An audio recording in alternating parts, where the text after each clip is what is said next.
Sure. Apu, Ready, did you hear Ken? that? Yep, Okay. going live. This meeting is being recorded.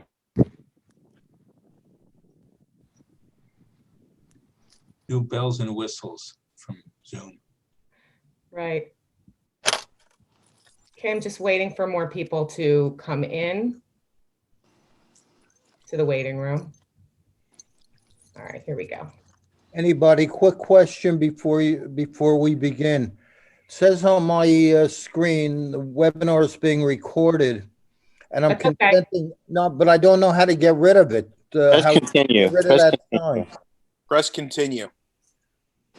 on the screen? Yeah. Yes. Yeah. And you look like going to the Berkshires. It isn't going on the Would be screen. nice, right? Matthew, please mute yourself, Mr. Glass. Thank you. Okay, I guess we're going to begin. Mr. Furstenbaum, you're okay? I still can't see anybody. All I could see is the sign that says it's being recorded. See, try pushing the enter button. See if that does it Enter? on your keyboard. I know, I don't see enter. I'm looking. On the right-hand side, it says return. Is that what I'm pressing, return? Yeah. Try that. Yep, you solved it. Thank you, Good. Mr. Bergen. Okay, I would like to call this Board of Adjustment meeting June 15th at 5:30 p.m. to order. Adequate notice has been given in accordance with the Sunshine Law. Notice was published on December 10th, 2020, and the Local Source and the Star Ledger, the official newspapers for the Township of Springfield for the year 2020, and posted in the Annex Building on December 11th, 2020. I'm going to do a roll call. Mr. Mark Cunningham, Present. Mr. Stephen Hochstein, Here. Mr. Daniel Poltrock, Mr. Harris Lawfer, Mr. Harris Lawfer, Present. thank you, Mr. Stephen Furstenbaum, Here, Mr. Matthew Glass, Here. Mr. Raj Sahada, Vice Chair Dave Schnur, and Chair Cohen. In the absence of Vice Chair Schnur and Chair Cohen, we are going to appoint a temporary chair for this meeting. Motion for Harris to be the temporary chair for this meeting. I'll Right. second it. Okay, I'm going to do a roll call. Mr. Cunningham, Yes. Mr. Hochstein, Yes, Mr. Lawfer, Yes. Mr. Furstenbaum, yes, Mr. Glass, Yes. Mr. Sahada. yes. Okay, motion passes. Mr. Lawfer, the meeting is yours. Oh, wow. Oh, so much pressure. So first we're going to rise for the salute to the flag. Who, can you do your magic? Pledge allegiance to the flag of the United States of America and to the republic for which it stands, one nation, under God, indivisible, with liberty and justice for all. Thank you, Apu. We're now going to go to the meeting minutes, approval of the minutes for May 2021. Everybody's got a chance to approve. We'll look for a motion to approve. I'll make the motion. I'll second. Great, all in favor? Aye. Aye. Any objections, abstentions? No? Great, motion passes. All right. We're now going to go to approval of resolutions. So we're just going to go down the list. Any questions, as always, ask them. Resolution for number 1, application 2021-8, Kathy Nguyen and Kevin Volner, 71 Garden Oval. Do we have a motion to approve? I'll move it. I'll second it.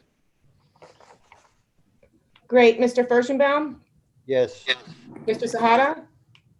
Yes. Mr. Glass? Yes. Mr. Poltrock? Oh, I'm sorry, he's not here. Mr. Hochstein?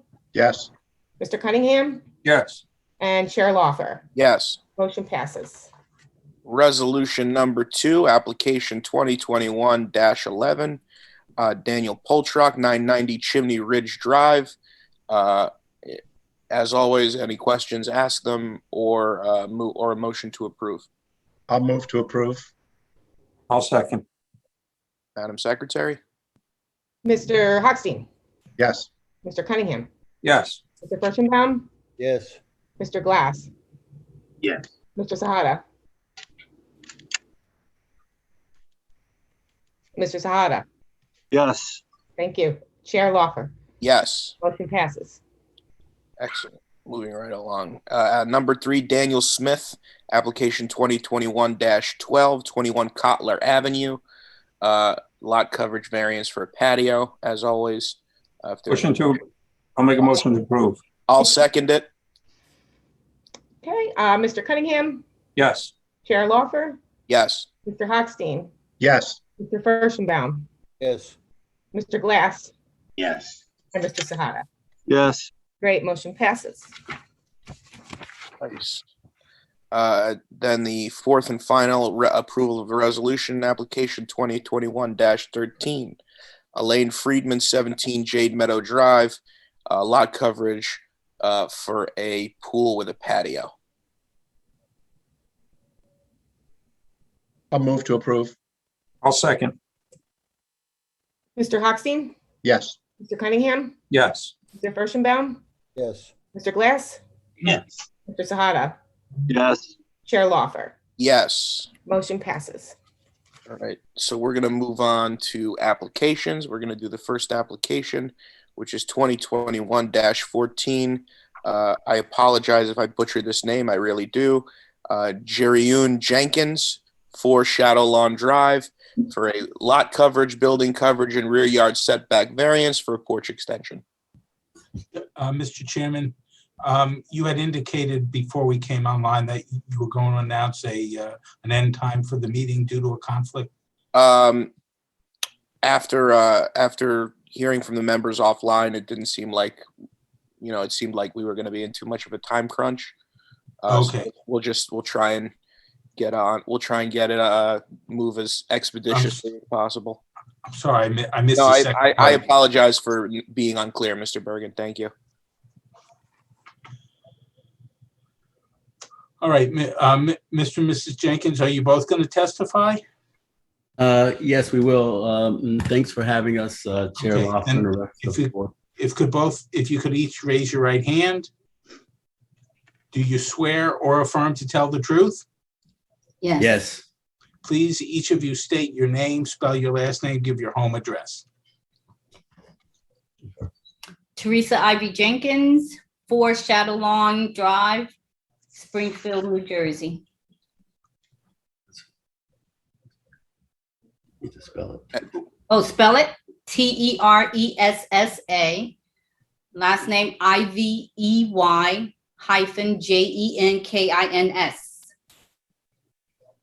Thank you, Ms. Jenkins, or Ms. You're Ivy welcome. Jenkins, and Mr. Jenkins. Yes, Jerron Jenkins, they call me Ron, Jerraune,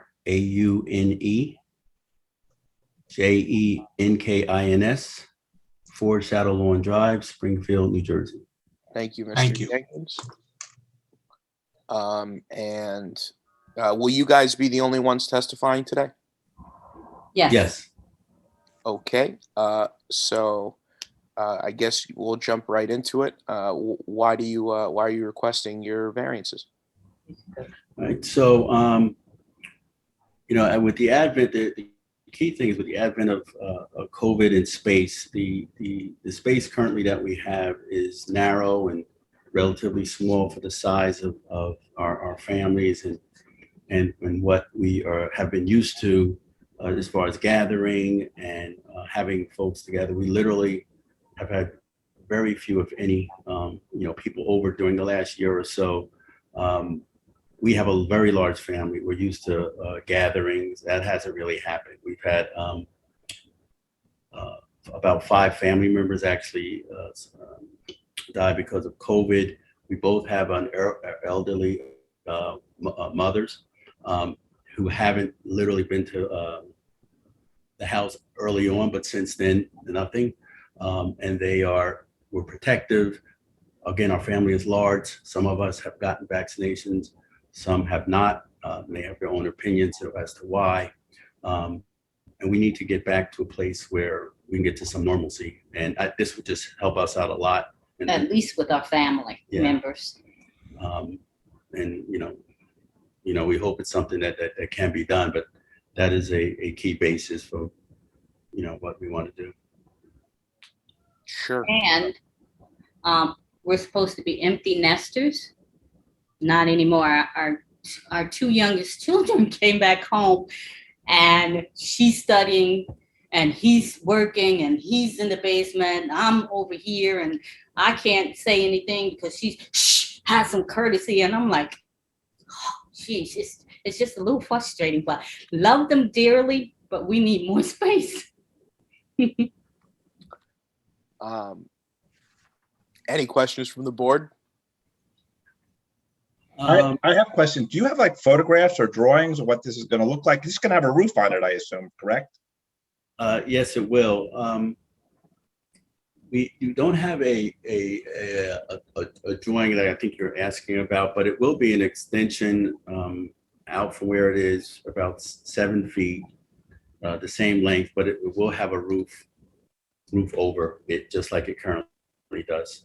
Personally, it's hard for me to make a judgment on something that not knowing what it's going to look like. What kind of roof? Is it going to be an enclosed space? Is it an open space? How does it relate to what's there now? Typically, we would get some kind of elevations or some kind of representation. I mean, conceptually, I understand what you want to do, but it's hard for us to make a decision on something we can't see. Oh, it says some porch there already, and it's enclosed, but it has screens and has a roof. We just want to take it out a little bit more, 8 feet more. No, it's 7 feet, and 7 feet. we did submit something where we bulleted out what it would be, and that it would be windows instead of the screen, a sliding glass door, a roof, and it's literally just like it looks now. It's an enclosed porch, and like my wife said, just moving it out about 7 feet. And doing windows instead of Instead of screens screens. because of Meisel, it gets so dirty. The furniture gets so dirty, and out there gets so dirty that it's like every time we go out there, we have to clean it, wash it down, et cetera, before we enjoy it. As I So look we're at just, like wanting to make it just a little bit bigger, extend it out, put some windows there with screens so that we could close it when we want, at night or wherever we're not, don't want the windows open, or when it's cold or whatever. We just want to modify it just a bit, the existing concept. Mr. Fursigbaum, you were going to say something?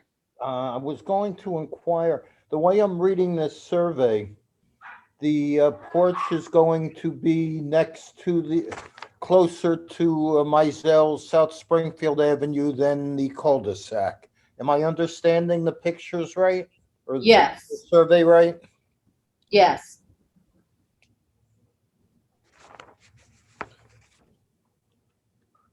If you're coming into the cul-de-sac and you're looking at the front of the house, there's some porches on the right side of the house, not the left. At the back. Closer At to the back. Mizell Avenue.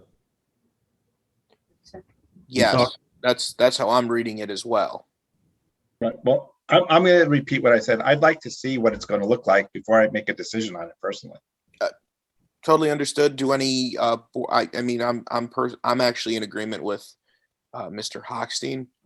Obviously, there's going to be an agreement on that position because I will also join in that opinion. So I just have a question. So this is not, Mr. and Mrs. Jenkins, this is not a corner property, is that right? No. So right next door, that's not shown on your survey, in between your property and Mizell is another property, right? Yes. And there's another home on that property, right? Yes. All right, so the enclosed porch that you are applying for, or seeking a variance for, would it be seen from Mizell, or is it just seem that way from your survey? It would be seen from Mizell. It's currently seen from Mizell. Okay, thank you.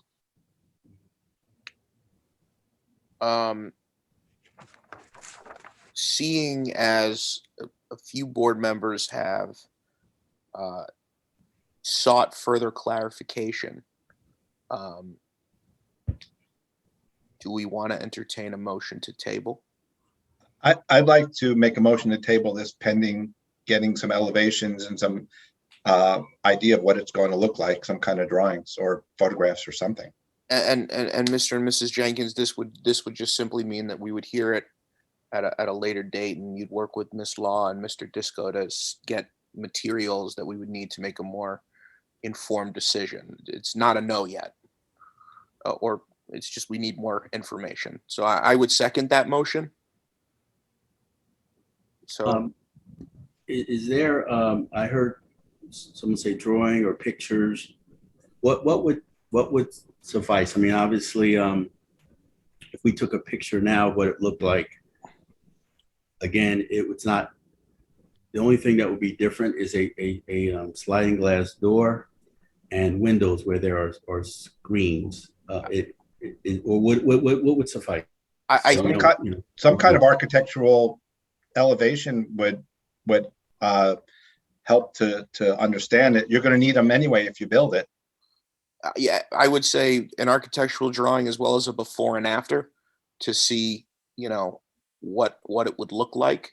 I think those two would make the most sense.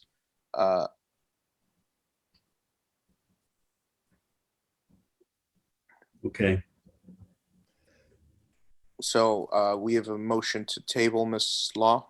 Yep, I just want to clarify that the July meeting is July 20th, just so they know, and no further notice is required. Sorry, Bruce. Yeah, just to be clear, the motion is to adjourn it to the next meeting, which is July 20th. Okay. Okay, Is that correct? that's correct. Mover? Yep, okay. And to be safe, or you would need to have the drawings by when in order to? Usually about 2 weeks prior, just so Mike can look at them first. I just wanted to ask one question. Sometimes we allow, and I know this is maybe a question based on the planning side, we allow people to do some things to get stuff moving forward a little bit. Obviously, the Jenkins want this for their family as soon as possible. We're clearly creating an important delay to make sure that our decision is informed. Is there anything allowed that we can grant them to provide them with some opportunity to move forward on anything, so that when, presuming they conform to what we want, they are a little bit closer to being completed? Bruce? I guess it would be up to the applicant to indicate if there are any steps they want to take, and then the board can consider whether to authorize that. It's really not up to the board to. Well, no, I know that, but what options, if they're not aware of their options, if we're allowed to even advise them on that, do they have to maybe move forward on anything? Mike, maybe you can, is there anything they can do that doesn't need a permit that needs this application? So there are 3 variances triggered. Some may consider them minor. There's a 1.9% increase in the building footprint, which triggers a variance. 1.9% in the lot coverage triggers a variance. And then the rear yard setback goes from a conforming 30 feet to 23 feet. So I'm not sure what element they could start that the building department could even act on without the granting of the variance relief. Okay. There's nothing that I, can see that they could do. I mean, I suppose they could excavate for footings and then wait, but I don't really see that as a critical path, so. Mike, well, while we're talking about adjourning, have they submitted any kind of runoff plan? They have not. The threshold at which it triggers is 200 square feet. and they're at 192 square feet, so they're just under the threshold. So they do not need a stormwater mitigation plan. That would be something, if they did need, they could have certainly worked towards that, but not required in this one. That exemption is through the Royal River watershed, which we generally follow, so. And excuse me just for a second. My wife had to get the door. We're away celebrating our anniversary, but somebody knocked on our door here. Sorry about that. She's back. I mean, first off, Congratulations. happy anniversary to the. Thank you. Thank you. Happy anniversary. Thank you. Thank you. So, I mean, Mr. and Mrs. Jenkins, do you have a clearer picture as to what we're looking for? I think so. So we will, get the architectural drawing for what we're looking to do. As it relates to, that's, after, let's say, as it relates to before, obviously we can, take pictures, but was there somebody who said we actually have to have a drawing of that as well? What currently exists, or is a picture? I think a picture would suffice. It's Okay. currently there. Yeah. Okay. Madam Secretary? Okay. Mr. Hochstein, Yes. Mr. Lawford, Yes. Mr. Cunningham, Yes. Mr. Furstenbaum, Yes. Mr. Glass, Yes. and Mr. Sahada. Yeah. Okay, motion passes to carry. Thank you very much, Mr. and Mrs. Jenkins. All right, thank you. Thank you very much.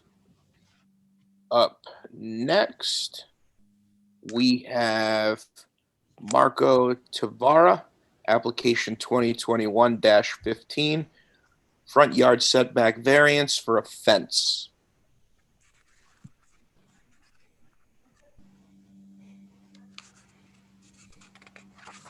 Mr. Tavara, are you there?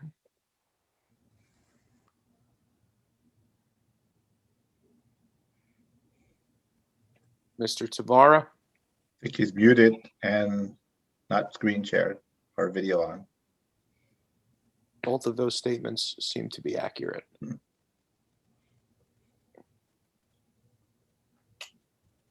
Mr. Tavara, we need you to turn your camera on and your microphone, please. Looks like there's two of them now. You hear me? No. We can hear you. Now we need to see you, sir. Oh, okay. I'm sorry. First time doing this. I'm sorry. Okay. Am I here? Am There I you okay? are. Okay. Gotcha. Will there be anybody testifying on your behalf tonight other than yourself? No, just me. I think my wife might be there somewhere, but I'm not sure. I'm in the job and she's at home, so. Okay, because we have a second person signed on with the name Marco Tavara, so we're going to assume that's your wife. Okay. So one is, like I said, it might be my wife. I'm not sure. Yes. Okay. If you could raise your right hand. Do you swear or affirm to tell the truth? Yes, I swear. Please state your full name, spell your last name, and state your address. Marco Tavara. My address is 74 Washington Avenue in Springfield, New Jersey, 07081. And just for the record, please spell your last name. Tavara, Tavara. Thank you very much. Chairman, it's yours. And Mr. Tavara, why are you seeking the variance today? Okay. Well, I have a double lot house. The lot that I'm requesting is, I got into the impression that I was supposed to put a fence evenly with my house as my house finished. So that's actually what I did. And I count from that 20 feet all the way up to the curve.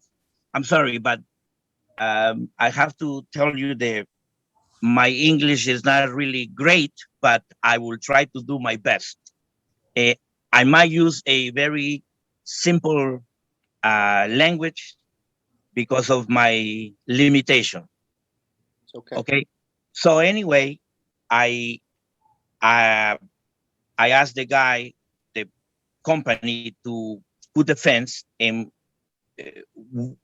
we assume. I mean, this is what he do for a living, so he did the fence evenly with the house, 20 feet from the fence all the way up to the I will guess is the street, I guess. So anyway, then Mr. Herbert came along and he stopped the construction, and he said that I was supposed to be 30 feet. So counting, that means we have to go back 10 more feet. But to be honest with you, I mean, 30 feet is like really, I mean, I'm sorry, don't get me wrong, but 30 feet is like a lot of land I will have to lose. I'm going to hang out behind my fence, not in front of my fence. Even though I'm paying taxes for it, but I'm limited now because I'm not gonna go and put a chair in the front of, after the fence. I'm not gonna do nothing. Might as well just give it to you and you cut the lawn and you do whatever you have to do. But that's a lot of land that I would have to lose. And the only reason, to be honest with you, well, the reasons, not the only reason, the reasons why I'm doing this is because I have people that they come with their dogs and they don't clean up. I have pictures. I show it to Mr. Herbert and he knows about it. I'm not just making it up. Okay. And not only that, I had a bicycle stolen. I also have I have like a playroom, no, not a playroom. You guys called it it's something for the kids, like a swings and a tree house, whatever. And I mean, I don't mind for the kids, any strange kids to come and play, but I find that they don't play nicely. They break it.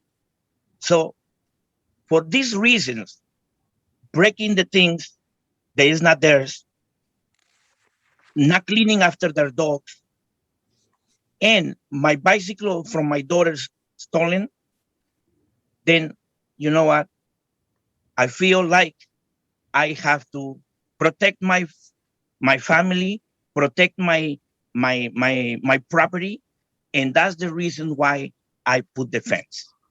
Now, as a courtesy for my neighbor, and she's an older lady, courtesy of her age and courtesy that she's an older lady, and she asked me, don't put the fence in the side. I did not. I did only the front and very tiny and like I don't know if you have the pictures there. I think you do, but I did like a little L, very little, just so that for my neighbor, I don't want to fight with her. I really don't. I even though I'm not married to her, but I have to live with her for the rest of I own the property. So I want to be nice. I don't want to be, because I can say, listen, I want to put my fence in there, and I can ask for a permission or I don't know how you guys call that. Ask for something that you approve, whatever. I don't know how you call that anyway. So I can ask, I can put a fence. I mean, it's my property. I can request to have a fence. But she says that there is a retaining wall, and sometimes maybe later on, if there's something happens with the retaining wall, my fence is on the way. Well, but because of that, because she talked to me, I did not do that. I didn't do that. So I just told my guy, just do in the front. So, but this one, to be honest with you, this is not only like an issue with my fence. From the time I'm living in Springfield for 8 years. And from the very beginning, I feel that they pick on me. I had a truck, a commercial truck, parked in my property, and someone called Mr. Herbert. Mr. Herbert came, sent me a picture, removed that commercial truck. I went to see him. Why? It's my property. I feel like I can park an airplane if I want. He says, no, even though it's your property, you cannot park a commercial truck. Why? Because Springfield policies, Springfield laws, you cannot park a commercial truck in your property because this is a residential. Now, in my street, there is 3 trucks, commercials. Nobody tells them anything about it. They've been parking there. Hey, there is other houses in my street that there is a fence that they doesn't meet the 30 feet. Mr. But Tavara, they're still there. So I'm just saying that, you know, why them and not me? Why? Because I'm Spanish or something? You know, this is something that is really bothering me. But I mean, I respect everybody, and I would like respect for myself too. You know, I'm not asking for anything illegal. I'm just asking very nicely. I did whatever you told me to do. I did it. You got to pay here. You got to mail here. You got to do this. You got to pay for the start layer. I did everything you want me to do. I do. So to be honest with you, I don't really, those are all my reasons why I would like to have this fence right there. Now, God help me. And I'm in your hands. That's all I can say. Mr. Tavara, thank you for your testimony. We appreciate it. I'm going to ask if there are any questions from the board members. Yes.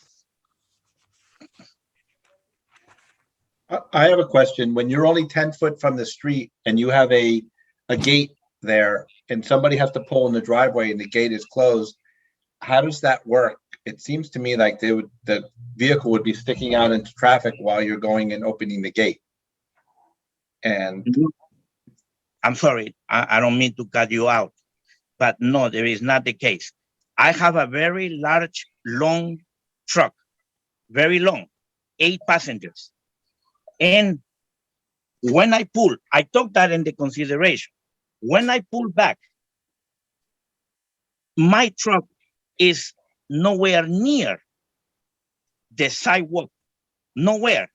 And I have a visual from the right and the left.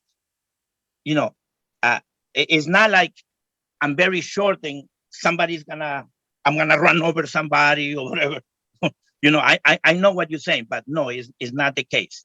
And also to be clear, you're not on a corner lot, you're in an infill lot with a neighbor on both sides. And there is an ordinance about how close you're allowed to put a fence to the street, and that we consistently enforce it as a board.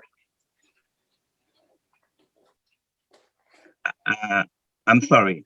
Mr. Tavara, he's saying that there is an ordinance that speaks directly to your situation. Okay.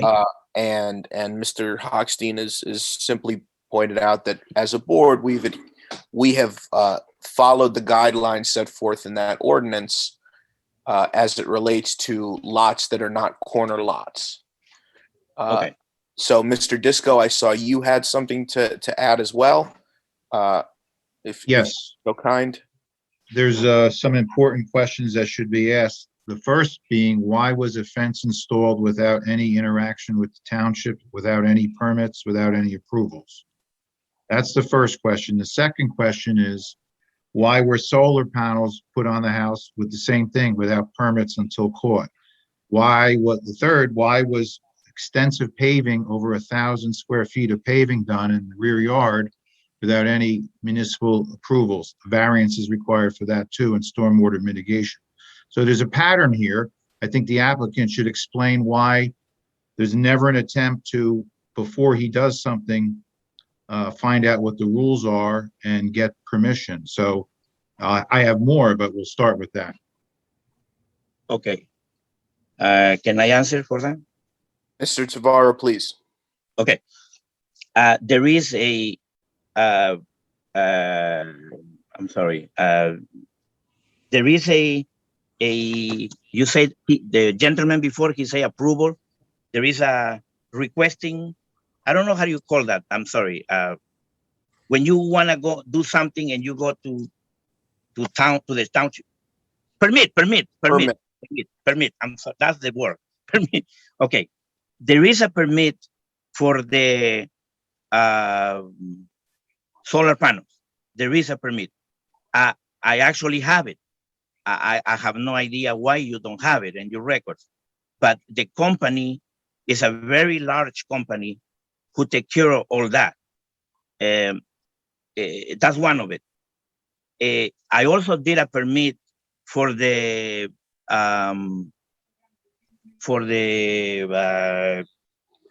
driveway.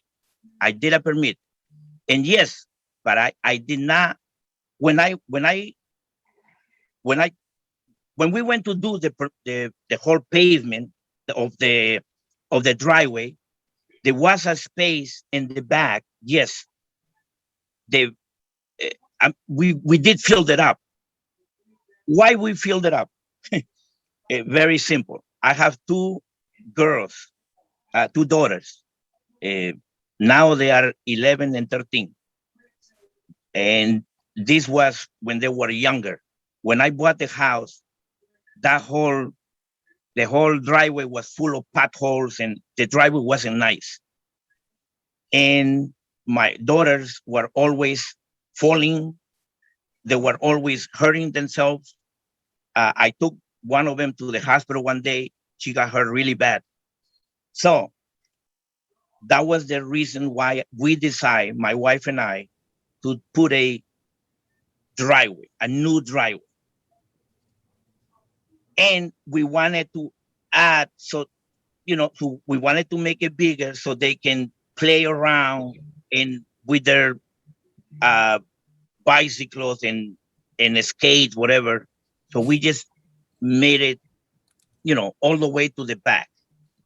Now, when Mr. Herbert came, he told me to come to the office. I went to the office and he says, I said, well, what happened? He says, you did a permit, but not all the way to the end. So I said, oh, I'm sorry. I did file a permit. I asked for a permit, but I didn't think that I was supposed to do all the way up to the end. But he said, yes, you do have to have all the way up to the end. So he said, let me go and measure, because you're supposed to have certain amount of grass, certain amount of dirt, certain amount of driveway, certain amount of whatever. So when he went and did the measurements later on, he told me, because I called him, and he said, no, we measure everything, and yes, you are okay. You are in that um, uh, you you meet the like the side, the then I say, okay, fine. So that was basically the end of that. Well, I thought it was the end of the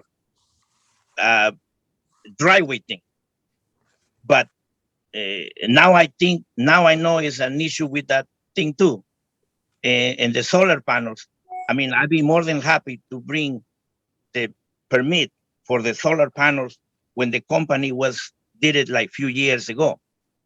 That was done like, almost like 5 years ago or something. But I do have the papers though.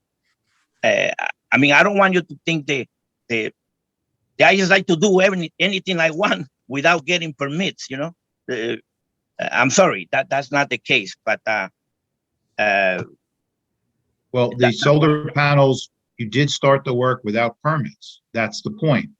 And then it was discovered, or somebody made a complaint. Mr. Herbert came out there, and then you took the permit out. So everything seems to be after the fact. That's what Mr. Herbert told me. So, and again, you didn't answer why the fence was installed in 2020 without any permits, which is really the most generic thing here. Okay, I'm sorry. Listen, I am not from this country. If the solar panels company come in, I mean, I believe them. I trust them. They're gonna do their job the way they're supposed to do. He didn't tell me you have to do the permit first and I do the job. They say we do all the paperwork and we do the job. Same thing was with this United Fence company. This is not a little company. This is a big company. It has been there for years. And like, again, I assume he was doing the whole thing. I didn't know I had to do one thing and he has to do the other. If it was my job to do, and I didn't do it, sir, I'm asking you I'm sorry. It's not mean for me to step on your toes and do whatever I want. That's the reason why I'm here too. I mean, I'm coming in and discussing with you, trying to get to this thing resolved. Mr. Chair, I have a few questions that I'd like to focus on. Yeah, absolutely. Mr. Sahada, please. Thank you very much. Sir, just addressing some of your reasons. I mean, the fence where you built it, there's a piece of grass, there's an area of grass that's in front of it between the fence and the sidewalk, right? Between the fence and the sidewalk, yes, there is land. Right. So dogs, presumably owners would still allow their dogs to still defecate in front of that fence, right? Well, now, yes, it's Right. still, yeah. But yeah, I mean, I think the issue is more the location of the fence, not the fact that you not the fact that you wanted a fence. Your property length is 120 feet, right? Yes. And right now your fence is about 10 feet from the property line, right? Yes. So if you were to comply with the 30-foot requirement, that would still leave 70 feet of backyard length for you to enjoy, for you and your children to enjoy, and your family, right? Well, the way that you put it, yes, but remember that not everything is grass. It is some driveway too. And in the future, like I spoke with Mr. Herbert, in the future, I wanted to do a pool. In the future, I'm not saying now. It's something that I take in and out, not in ground. It's something that 3 months, summertime, put it away. Next year, take it out, put it back again. It's one of those that you take it in and out. It's nothing to do in ground. So that is basically why. Yes. And maybe I misheard you, but and I appreciate your perception on selective enforcement. I'm going to use that word. Looking at Google Street View, I'm not seeing any other property, at least on your street, with a fence that goes along the front of a house. Is there any? Oh, no. Okay. No, so- not all the way to the front. No. Not all the way to the front. No. Okay. I'm saying not with the 30 feet, but it's shorter, but it's not right in the front. No, never that. Okay. Thank you very much. Thank you. Thank you, Mr. Chair. Thank you. Do any other board members or professionals have a question for Mr. Tavara right now? Otherwise, we can go to the public. Mr. Chairman, if I might, maybe I've missed it, but I don't see in the application where it states the height of the fence. And maybe I missed it, but Mr. Tavara, what is the height of your fence? I think it's well, to be honest with you, I don't know, but I can look. I can call up the guy. I don't know. I don't know. I don't want to say something that is wrong. I want to. Yes, but he passed me over, and I'm 5'5". So you're saying it's taller than you and you're 5 feet tall? Yes. Okay. Yes. Any other comments? Yeah, to the extent it helps, it looks just optically like it's 6 feet, but again, that's just our visual perception of it. Yeah, it's 6 feet. I think it's 6 feet. It's not. I don't think it's 9 feet or more than that. No. Okay. Why don't we see if there's anybody in the public that would like to ask a question?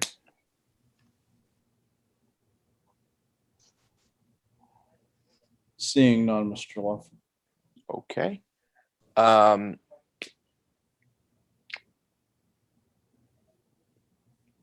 I personally would be inclined to grant the variance, but there are a number of factors to weigh here. So the floor is open. I'm sorry, Mr. Chairman, just before you start, just Yeah. to be clear, are we also talking about a lot coverage variance here? Because that is in the chart, it's not in the application, but there's a previously installed blacktop that there was no variance for the lot coverage. So the board needs to consider that as well. That would certainly change things. Thank you, Mr. Bergen. I'm sorry. Can I say something? I'm sorry. Please, now's your chance. I did request for a variance for the lot cover. I did pay twice. Mrs. Jennifer Law told me I was doing this too. I issued 2 checks for $400 each, $800 plus $10 or whatever, I don't know, some fee. So it was done for 2 things though. Yes. I just wanted to clear that. He's correct. I'd like to add that I have not heard of any criteria of why we should grant this variance, whether there's positive or negative criteria in your testimony as to why. Typically, when somebody asks for variance, there has to be some evidence or testimony as to what the positive and negative criteria of why we should grant it. And your only criteria right now is that you put it in already.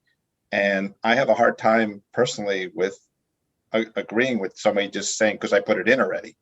And also, as far as the lot coverage, typically we require some kind of water mitigation as approving lot coverage as well. Yeah. So that's my perspective on this. I have a similar perspective, and as a prior member of the environmental committee, we take that very seriously, as we all know here. And the fact that we're discussing a second variance that's already appears out of compliance with a variance that is already out of compliance, I don't even know why we're talking about the second one. We gotta make sure that we take care of the first priority, which is this runoff issue and the excess lot coverage. So I think we need to really step back and enforce what we got to enforce. Otherwise, this is wild, wild west out here. I could just ask for clarification from council. I mean, I see only in the application of the fence, as you mentioned, but then you mentioned, sir, that that there's a separate variance being sought. I appreciate that it's needed, but is he seeking both today before us? Yes. As the applicant testified and Ms. Law confirmed, he did pay appropriate fees for 2 variances. And if you look in the zoning information chart, it does indicate that the proposed square foot lot coverage is 55.3%, which is a violation of the 36% required. So it wasn't specifically discussed in the narrative, but it is in the chart that that's a needed variance. Okay, and Ms. Law did confirm that he is seeking the additional variance. Yeah, but where's the runoff mitigation plans? They're not here. Well, then how can we possibly grant that? That makes no sense. Like I said at the beginning when Mr. Bergen made us aware of the additional variance. I mean, that's certainly another factor. Is this something that we want to table? Is this something that we're prepared to vote on? We certainly can't approve it the way it is right now. I mean, the evidence is not there. I mean, there's no water mitigation plan for a violation that exists right now. So to even consider this at this point is a moot point. So then I would suggest that we motion to table and give the applicant explicit instructions, as we did the last one, what we would like to see going forward. This is a 120-foot deep lot, so it's not like the lot is a small lot, and you can understand maybe why he's trying to optimize his yard space. So this is a deep lot, so to be 10 feet off the property, off the curb with this fence with a 120-foot deep lot is also a concern that we as board members should have. Well, I want to also Definitely not a hardship. I want to also add that part of his testimony was that he needs to enclose the yard because he needs more grass, but it seems like he eliminated a lot of his grass by paving it. And that, he could rectify the situation by moving the fence back and putting more yard in and eliminating some of the pavement and eliminate both variances. He created his own problem. It's not our responsibility to fix it for him. Right. So, Chairman, I just wanted to bring one thing up as yes, Ms. Armand. As I understand, the township recently adopted an amendment to the fence ordinance, which Jen Law had circulated to the board. As I read the fence ordinance with the amendment, the issue with the fence as it currently stands in the condition that it's been installed doesn't necessarily involve the setbacks, I think, that the applicant was talking about. It's the principal structure does encroach in the front yard setback currently, where 30 feet is required, and it's about 11 feet. And according to the amendment that was made, structures that do encroach into the front yard do allow a 4-foot tall fence to be placed along the front corner of the residence. So I think where it's placed right now is probably not the issue. It seems like there's some flexibility that's been provided by that new ordinance. The issue is that it's not visible through. It's a completely closed off. I think it's a PVC fence, and that it's 6 feet tall. So if the fence was 4 feet tall and open fence, then it would be a permitted. So the variance isn't necessarily the setback. I think we need to consider that a different kind of fence that could meet the purposes that the applicant spoke about could be installed just at a lower height and just a different Sure. material. I think that's incredibly valuable. And I think more and more, I think we need to communicate what we need, and we're going to have to table this so Mr. Tavara can come back to us with a much more complete application. So the chair, does anybody have a motion that they'd like to make? I just have a question before the motion. Mr. is made. Sahara, yes, please. Can we decide, are these two variance applications together? Do we have to decide both, or can we decide them separately, so to speak? The fence and the coverage. Mr. Bergen, correct me if I'm wrong, but I believe we can decide on them separately. You could decide one and table the other if you like. And so the fence issue, is there anything that we need to wait on? Because I think it was discussed at length. It was put in the application. We know what it is. We know what the ordinance has been changed to. Perhaps we could decide that now and then table the lot coverage issue for the next meeting. I'm not sure waiting on the fence issue would be any help to us. I concur. I think that the fence issue is a pretty clear decision relative to the lot coverage. Then I would say the way I would respond is make the motions and let the chips fall where they may on both. I mean, if we're gonna separate them, let's separate them. If I may be permitted to make a motion, I would move. Well, okay, hold on. I want to ask one thing. Do we want to allow the applicant to respond to what Catherine said regarding making any changes in light of improving the chance that the vote might be impacted by being more appropriate with the ordinance? And if you don't mind, I'll explain it and give him the opportunity to respond. So Mr. Tavera, what I was explaining is that you could have a variance-free application in regards to the fence only. So your fence, you could get a fence installed as long as it's 4 feet tall and it's open. So chain link or wrought iron or something like that. Sorry, not chain link. Disco shaking his head. Not chain link. Oh, so an open tile fence. You currently have a PVC fence, but it would have to have some sort of like open that you can be visible. Solid, meaning anything over 50% is considered solid. 51%, sorry. So you could have a fence installed. It just needs to be shorter and it needs to be a different material than you currently have. The variance that the board will decide on tonight is essentially that the height of your fence and the material of your fence requires a variance because it currently does not conform. This setback, I don't know if you're confused or what the zoning officer explained or how the ordinance was in place at the time, but the setback of your fence where it's currently located is completely appropriate. It's allowed. So it won't encroach on your property. It won't encroach on your ability to enjoy your property. It's just the height and the material of your fence that would have to be changed, or you can seek a variance tonight.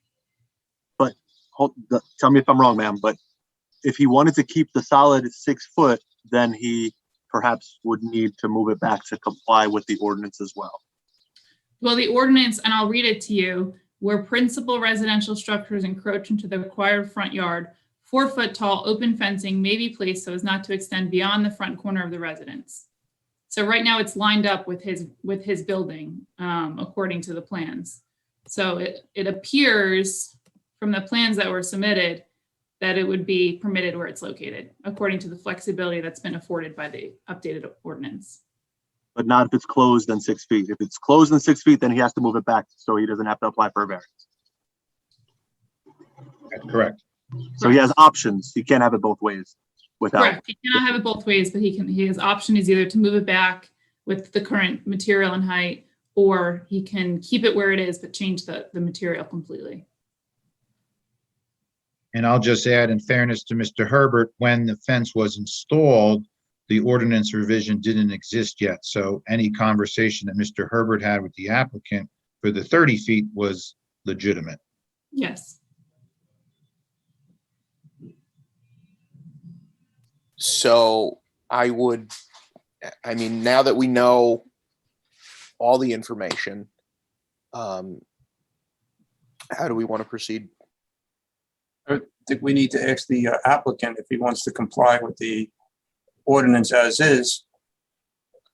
So And Mr. Tavara, did you understand Ms. Sarman, Mr. Disco, and the board members as it relates to your fence? Did you understand? Okay, to be honest with you, I kind of understand 50%. So I just want to make it simple and just to my own words, if this is what you meant, what I understood. So if I want to keep the same height, I have to move back, right? Correct. Okay. If I want to keep where it is now, I have to lower it, right? You have to lower it as well as change the material. And apply for a permit. And apply for a permit. But, And change if the you want the material. exception, you need to get the variance from us. It's not like it's an automatic no, but you still have to come to us and we need to say yes to it if you want anything else. I think it would be helpful if we provided Mr. Tavara with something in writing or even a copy of the ordinance so he can be in compliance with that. But, Mr. Harris, Mr. Lawfer, I do not believe that we should be giving that kind of guidance. We should be giving him the ordinance. I and said a leaving copy him- of the ordinance. Yeah, I'll give him the ordinance, leave him to his own devices, and then make his decision. I would also add, and this is a personal opinion only, as a lawyer, I'm hearing somebody who needs a lawyer big time. And I'm referring to Mr. Tavara when I say that. That's his call. But I'm just listening to a lot of things that are not being properly prepared. Okay, I'm sorry, sir. You say that I need a lawyer. Is this some kind of court? No, there's no law that says that. That's my opinion. Only my opinion. Oh, okay. No, because I heard that word that you say I need a lawyer. I believe it would be to your benefit. Let me rephrase to that. Say that. So that means if I have a lawyer, I might be able to dispute all this? It means that it might be more efficiently presented. A lawyer would be able to provide greater guidance and present it in a possibly more clear way. Yeah, but however, the issue remains in that we have to act on your application currently. Right. Okay, but I just want to say something. I spent already over $1,000 doing these various things. I already spent over $3,500 to do this fence that you guys are telling me to bring down. So I'm already off $4,500. And I have to get a new fence. So, and now hire a lawyer. I'm sorry, but it's coming out of my, it's way too much for me. You don't need a lawyer to apply for a compliant permit if you decide that you want to just, I mean, the rules were changed by the township committee for a reason, and to allow for people to put fences closer than we did in the past, and there's very specific rules to that, and you should follow them. No. I know. That's what I was trying to get to that second step. The first one was that you said, if I want to keep this fence, move back. That's one. The second one is I have to change the fence and keep it there. Now, you say that I have to change the fence for something visual, or can I use, what's the height that I can use then? According to you. If you want to keep the fence where it is, and Ms. Sarman, please correct me if I'm wrong. If you want to keep the fence where it is, Yes, You need to lower it to Okay. 4 feet 4 feet. and change the material to something that is see-through. Okay. See-through. I believe it can be like a picket type fence. It could be a PVC, which would match the Yes, material. they have something inside, that you can see through. but it would have to be a kind of a picket type PVC type fencing, so that you can see through the slats. Okay. I think that we shouldn't be giving him design ideas. I think he should just read No, the ordinance. I think it's just a decide clarification what he so we should be doing. understand what type of fence Right. we're talking about. No, I want to thank you guys for helping me out, but I just wanted to make it clear so I don't want to make another mistake. You know, I want to do what you what you guys want me to do. I don't want to break the law. I understand. So I'm getting into the point just to making it lower, how you guys are telling me, at 4 feet. But can I use that white, you guys call the PVC, and there is like a little excess on top? Lattice, that's so. Mr. Disco, our engineer, is indicating no. No. Gotta be at least 51% open. So the PVC with the lattice on top is well under that threshold. Oh, I see. It would have to be, as Mr. Cunningham or somebody said, a picket fence, a split rail fence, black rail fence is an example, iron, where the spacing between the pickets is going to be greater than the picket width itself, because you got crossbars to it. So those are your two options. And I would also counsel the board that if the board can vote on the 6-foot solid fence in the position it is, if it's denied, I'm not saying it will be, the applicant has every right to come back with a compliant fence that wouldn't even come to this board and would be approved by zoning. So I don't see the need to punt the fence decision going forward unless the applicant really doesn't understand his options at this point. Yeah, no, I understand. I wanna listen. I wanna finish this thing fast, so I'm willing to making it to 4 feet. So, Keep it 4 feet. No problem. Yes. So, Mr. Tavar, I think the way we're going to handle it is we're going to vote on the fence, and you'll come back with a new fence, and then we can vote to table the lot coverage. Because I think we've made the decision on the fence, and you know what to do next, right? Yes, 4 feet. I just think that you need to go to the town, show them the fence you want to put in, Correct. where you want to locate it, and they have to issue a permit or tell you need a variance based on the rules. Okay. Fine. Then I will talk to Mr. Herbert, I guess. Correct. So Yes. have a conversation with Mr. Herbert, and we can have 2 votes, one on the fence and one to table the lot coverage. So is there any of the 2 motions on the floor right now? I'll move to deny the fence as it is now. I will second that motion. Madam Secretary, please. Okay, Mr. Hochstein, No. are you No, moving? you're voting I'm yes. saying I'm denying, I'm saying voting yes to my yes. motion, no to the variance. Sorry. Okay, Chair Lawfer, Yes. I'm voting yes to deny, which is the way the motion was worded. okay. Sorry. Mr. Cunningham, Do you mind coming back to I Mr. will. Cunningham? Yep. Mr. Furstenbaum, By voting yes, I am saying no to the fence. Am I Correct. understanding that correctly? yes. Then I do vote yes. Mr. Glass, Yes. Mr. Sahada, Yes. Mr. Cunningham,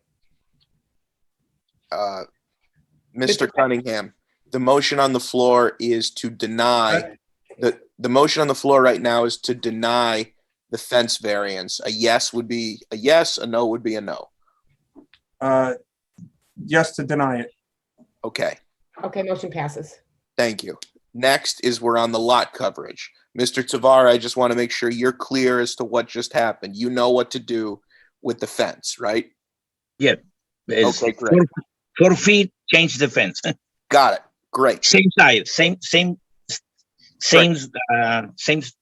place where it is now.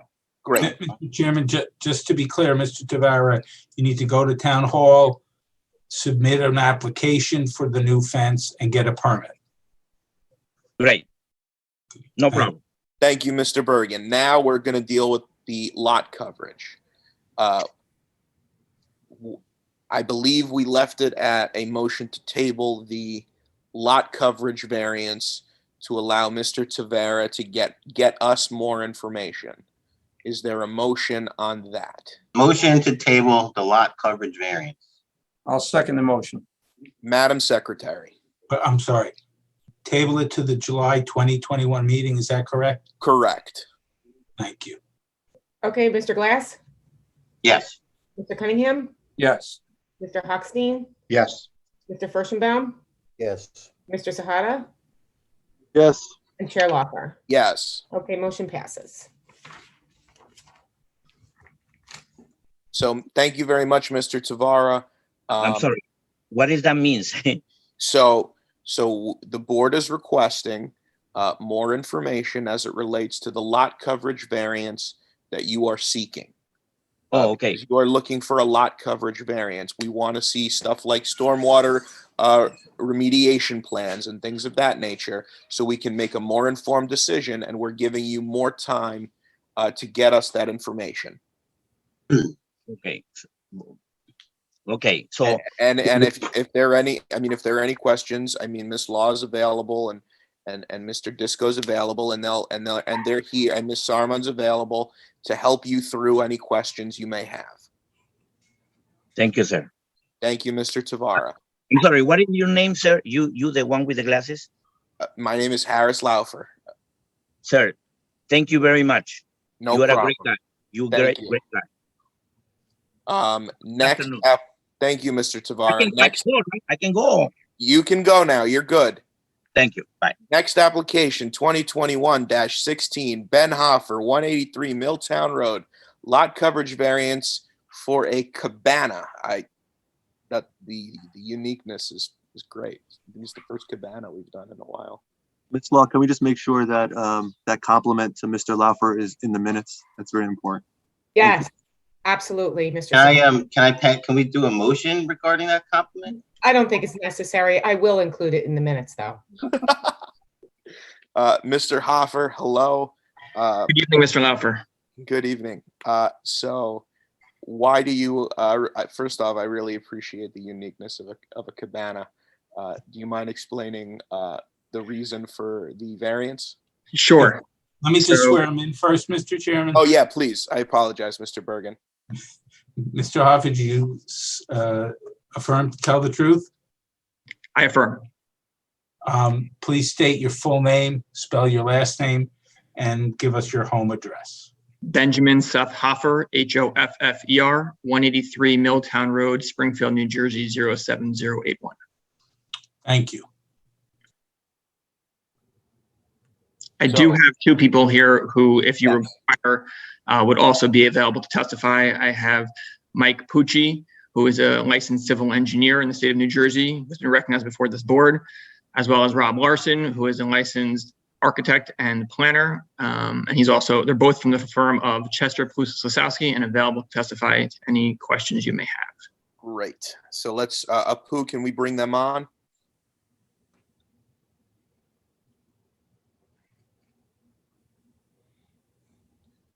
So, Mr. Pucci, would you like to go first? However you want, however you want to do it. Well, if it's okay, before we get into the formal testimony, I just wanted to just lead off by saying I've lived in Springfield almost my entire life. I moved here when I was 8 years old.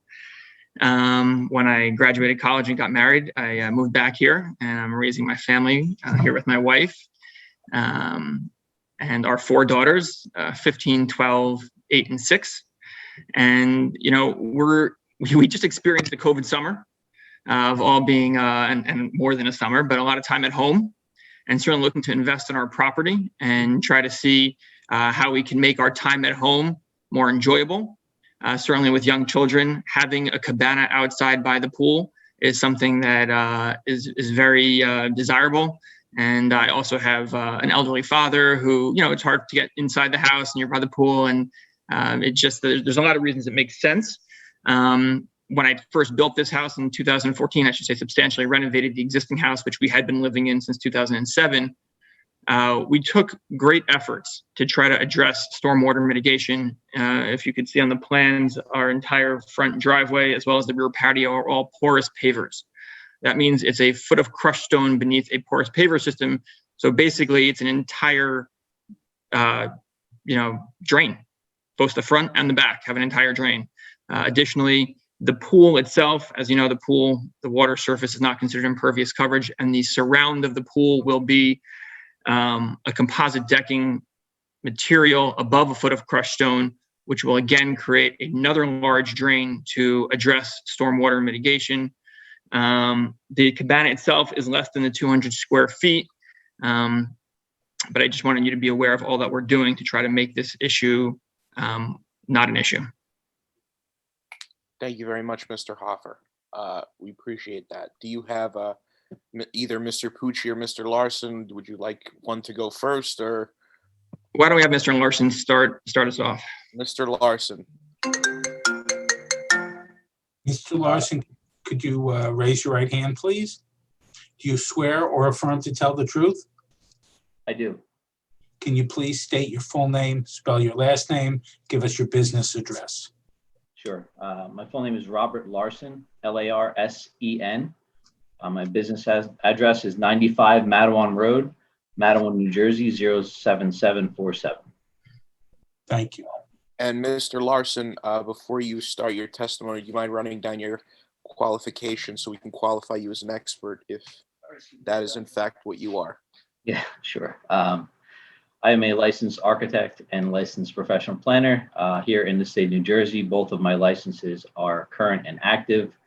I have testified in front of numerous boards throughout the state in both capacities, as well as the Superior Court of the state of New Jersey. I've been in front of your planning board up in Springfield. I don't remember being in front of your zoning board.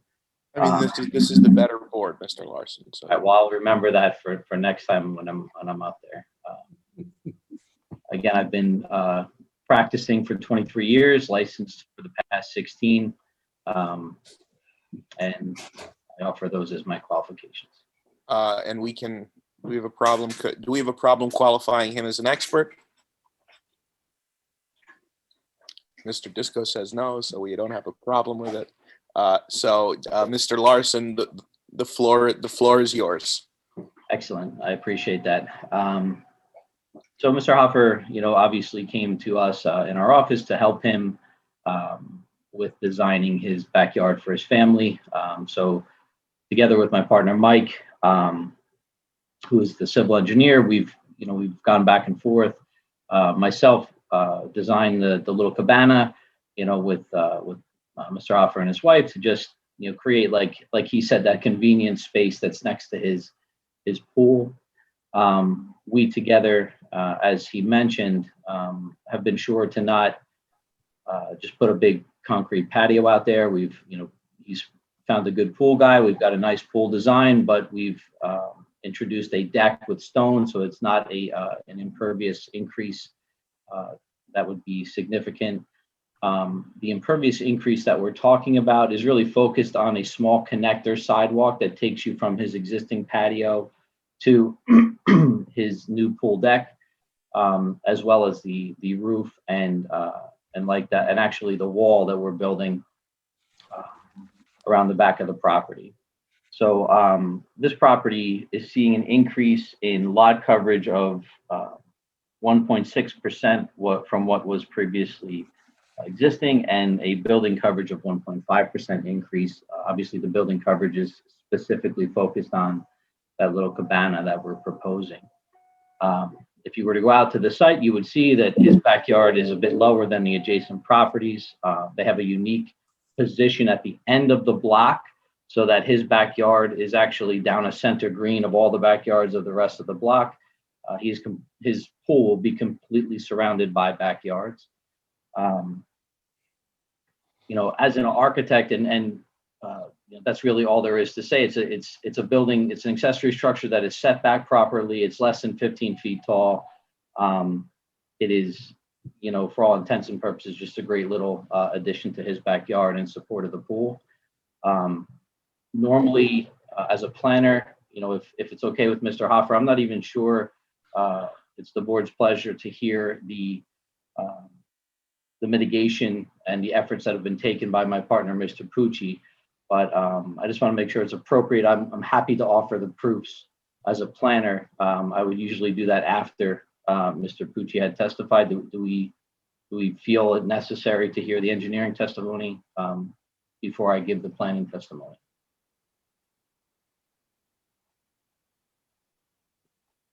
Sorry, I was muted. I mean, you're currently in the hot seat, so you might as well just get right into it.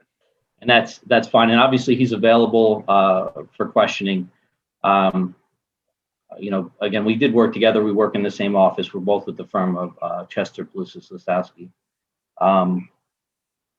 So when I look at this, we consider the weights, right? So obviously Mr. Hoffer came to us. He wants to do, I think, what a lot of people are doing these days, and we even heard on your earlier applications, is improve their property. People are spending more time at home, enjoying the time at home, and at least we can see the positive of the time that families are spending together. But it's my job to say, okay, so are any of the purposes of the municipal land use law furthered? Is there any substantial detriment to the public good zone plan or zoning ordinance? I've looked through, obviously, and I know them well, but I consider purpose E of the municipal land use law, which really speaks to improving, let me get it up here, promoting the establishment of appropriate density, and I'm paraphrasing, for the well-being of persons in the neighborhood. I do think that purpose of the municipal land use law is furthered with this activity. Mr. Hoffer has obviously already invested significantly in creating a beautiful home, and he's really just adding to that, which I believe brings up the neighborhood very much around him. When we consider any substantial detriment to the public good, I see no detriment to the public good. Mr. Hoffer has put in extraordinary efforts to use already methods of paving and the like, and using a lot of stone under his existing pavement, as well as what he's proposing with the stone under his new deck. He happens to be at a low spot in relationship to his neighbors, so runoff is ending up at him and is being controlled, I believe. So do I see any substantial detriment to the public good? No. I've considered your S75 ordinance. I see no detriment to that ordinance or to your master plan by the permission of this variance by this board. I also would note that I believe my partner has been in touch with Mr. Disco to refine the approach that we have presented in front of the board.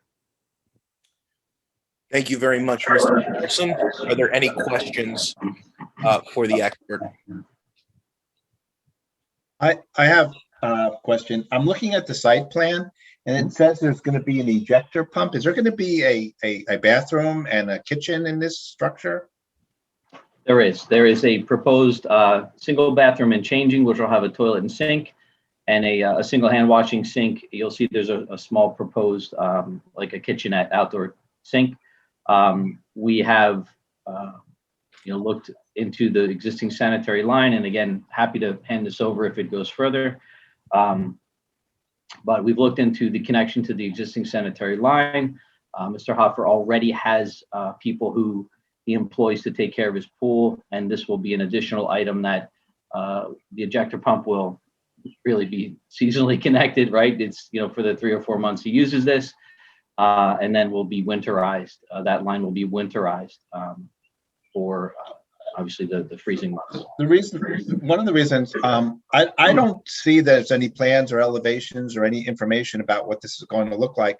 Is that something that was not submitted yet? Or can you share with us what? I can share that with you. Like?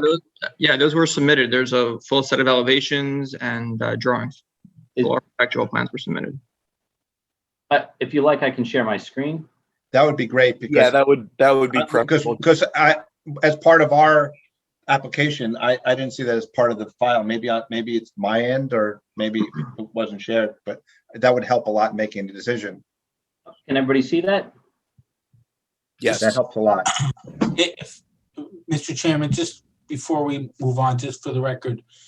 Yeah, I was just about to say, could we mark this as A1?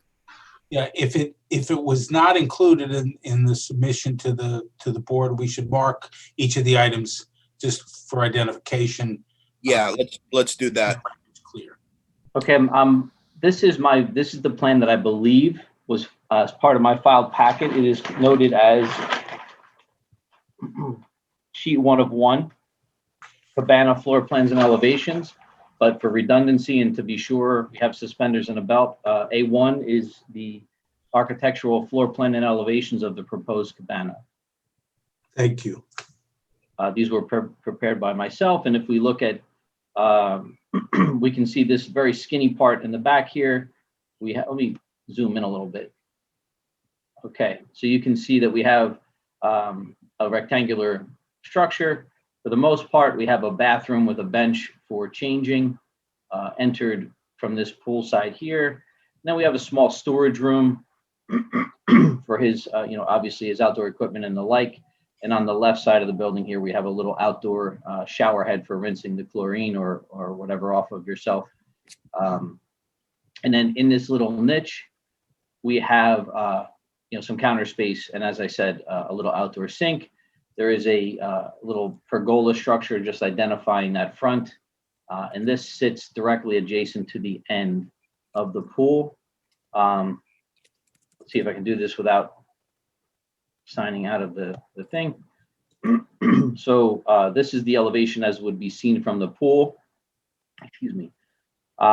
There's plans to possibly put a television above this little kitchenette. You can see each of the doors to the storage room and the bathroom as well. On the left here, we have the left side of the building. And what's interesting about this is not only is the building set back 5 feet, which is compliant, because Mr. Hoffer's property sits in a little bit of a low area. If you look here, you can see there's actually a retaining wall that this building sits up against. So it's actually sitting a little bit down as compared to the neighbors. And this retaining wall will continue to the building. The building itself will take over, retaining the earth with its foundation, and then it will continue. So hopefully this shines a little more light on the design of the structure. Thank you very much. For me, it does. Are there any other questions for Mr. Larson? Seeing that there are none, Mr. Larson, thank you very much. And now it looks like we're ready for Mr. Pucci.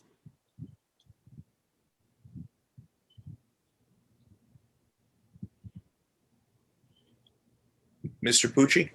Hello. Mr. Bergen? Mr. Bergen needs to unmute himself. Thought I had. Mr. Pucci, do you swear or affirm to tell the truth? I do. Thank you. Please state your full name, spell your last name, and give us your business address. Michael Pucci, P-U-C-C-I, at CPL Partnership, 95 Matawan Road, Matawan, New Jersey, 07747. Thank you. And Mr. Pucci, if I may ask your qualifications, so we may qualify you as an expert, and I will look for Mr. Disco's head to say yes or no.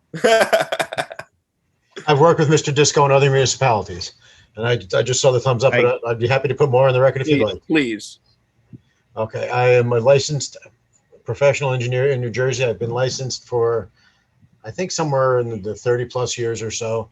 I've been testifying before planning boards and zoning boards and qualified before Superior Court in New Jersey. And as you said before, I've been before the other board, the not so nice board in your town. I have not had the pleasure of being before the zoning board just yet.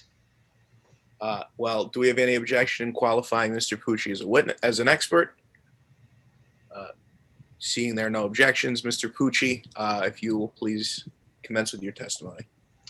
Okay, so if I can now do the Rob and share my screen, I will show you what is or has been submitted as I call it a variance map. It was referred to as a site plan.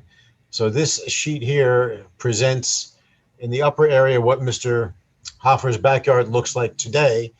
And you can see there's the house, and he's got the paver patio that he described and a play area. And then behind there, as Mr. Larson said, Mr. Hoffer's property is sort of in a hole. There's an existing retaining wall that runs around the back of his property, on his property, but that is about a foot or two lower, and you can see a couple of contours off to the side here. So his backyard grassed area here is lower than his surrounding property. And what Mr. Hoffer is proposing, and I will just blow this up as just a matter of convenience to make it easier to see. In the backyard, that retaining wall, much of it will come out, and there will be a new retaining wall, as Mr. Larson just stated, attached to the existing retaining wall, tying into the back of the cabana structure, using the cabana back wall as retaining earth for the higher property adjacent to the, I guess you would call this basically the easterly or southeasterly side. And then that retaining wall will come out of the building and again wrap the entire property. The retaining wall is going to be 5 feet off of the property line so that the activities of installing the pool compliant with the setback of 15 for the pool will then also be buffered, because the retaining wall will be anywhere from 1/2 of a foot to maybe 2 or so feet high. The pool will be set down, and then there will be vegetation placed between the back of the retaining wall and the property line to make sure that the screening of the backyard is provided. And as Mr. Larson said, and I can just pull this map down here, this happens to be a copy of the tax map. He's located on Milltown Road, just west of Mizell, and he is, as Mr. Larson said, the unique end piece here, where his backyard aims towards the backyards of all of the houses that are either on Cottage or Mizell. So what is proposed is to install a pool, as I said, completely compliant to the setbacks, 15 here, 15 here, and in excess of 15, closer to probably almost 30 on the southeasterly side. The cabana structure, as Mr. Larson just described to you, is located at the end of the pool, as he stated, and sort of opens up towards the pool. The connection that is being made between the existing porous paver patio and the composite decking that will be over the top of the pool is this little area right in here. Now that happens to be 26 square feet of additional porous pavers. And having discussed this with Mr. Disco, porous pavers count at 50%. So that's an additional 13 square feet of impervious surface being added to the application here. The pool itself does not count, and the composite decking over at least a foot of crushed stone does not count, but the cabana structure, including the roof overhang, does count. That happens to be 180 square feet. So the 180 plus the 13 here is 193. However, the existing retaining wall that's coming out is, I believe, 15 square feet larger than the proposed retaining wall. The existing retaining wall is a foot thick. These blocks are 9 inches. So the net result is basically 178 square feet of new impervious surface, of which 180 feet are the building, the cabana building, and there's a net reduction in 2 square feet of impervious surface for the composition or compilation of both the connection here of porous pavers and the retaining wall surface. This happens to fall below that threshold of 200 square feet requiring stormwater mitigation measures. However, in efforts to do the right thing anyway, not only is the connection being completed as porous pavers, but the entire area underneath the composite deck is also porous pavers. That's 1,332 square feet at a foot thick of stone. It actually provides close to 4,000 gallons of storage in the void space of the stone that's beneath here. So it is offering a stormwater mitigation effort just because it's easy to do, it's the right thing to do, and to help to reduce any ponding that may occur on Mr. Hoffer's property because, as noted, he happens to be sort of in a hole right here behind the existing retaining wall. One of the board members did question the utility of this room, and in fact, there is, as was noted by Mr. Larson, a bathroom in here. There's a toilet and a sink, and there's a small sink outside. So yes, there is a small ejector pump in the storage room, and that ejector pump will have a discharge line that will run all the way up to the existing sanitary lateral that serves the residents today, and will tie into a clean out right in front of the building. Parallel to that sanitary lateral out of the ejector pump will also be a potable water line connecting to the potable water service in the structure, so that there will be seasonal use of the bathroom and the sinks back here to enhance the utility and provide for a better experience for the people at the pool without having to traverse into the home. I think that pretty much sums up the engineering aspects of what is being proposed. In numbers, there is an increase of 180 square feet of building area. So what happens today, the building coverage existing today is 25.6%, which violates the existing limitation of 25%. That happens to be, an existing condition variance. And the additional 180 square feet takes that 25.6 up to 27.1, or an additional 1.5% of building coverage. And what happens is the increase in the 178 square feet of total impervious is an increase of 1.6%. And these 1.5 or 1.6 is just a round off issue. So those are variances that exist and an exacerbation of it. And Mr. Larson can, I already has discussed that with you. With regard to bulk variances that exist in the property, there is a zoning compliance chart on this plan. And I do note that the minimum side yard is required to be 10 feet. There is an existing condition of 8.1 feet. And the composite is supposed to be, I believe, 25% of the total lot width of 75. So that would give you a 19.5 foot wide composite of both side yards. Existing today is 17.8, which is beneath the required 19.5. Both of those conditions are existing and are not being exacerbated at all by the introduction of the cabana and the pool. They exist today. The 8.05 or 8.1 feet right here is less than the required 10. And that 8.05 plus the 9.73 or 9.7, that composite there does not meet the 19.5 requirement. It's only 17.8. One last, technical variance introduced by the construction or introduction of the cabana is that you're only allowed 2 accessory structures, and there are 2 sheds that exist today on the property. And this becomes a 3rd accessory structure. So that becomes a variance situation since there is an exceedance of the allotted number of structures. I guess there is another variance that is, again, a numerical technical variance. The pool ordinance in town, I believe it's chapter 13 or something like that, states that no more than 20% of the rear yard of the property can be occupied by the pool and its accessory structures. Now, the rear yard in this zone is 30 feet. At 75 feet wide, that's 2,250 square feet of rear yard. And the proposal of the pool and cabana within that 30-foot setback line, which happens to be just inside the edge of the pool right here, totals to 30.2%. The pool and cabana is 680 square feet in the rear yard of 2,250. Simple math says that's 30.2%, which violates the 20% threshold. I think that sums it up. Thank you very much, Mr. Pucci. Are there any questions for him? All right, seeing that there are none, I believe we're going to open it up to any public questions now. Do we have Apu here, looks like it. I'm not seeing any members of the public at the moment. Fantastic.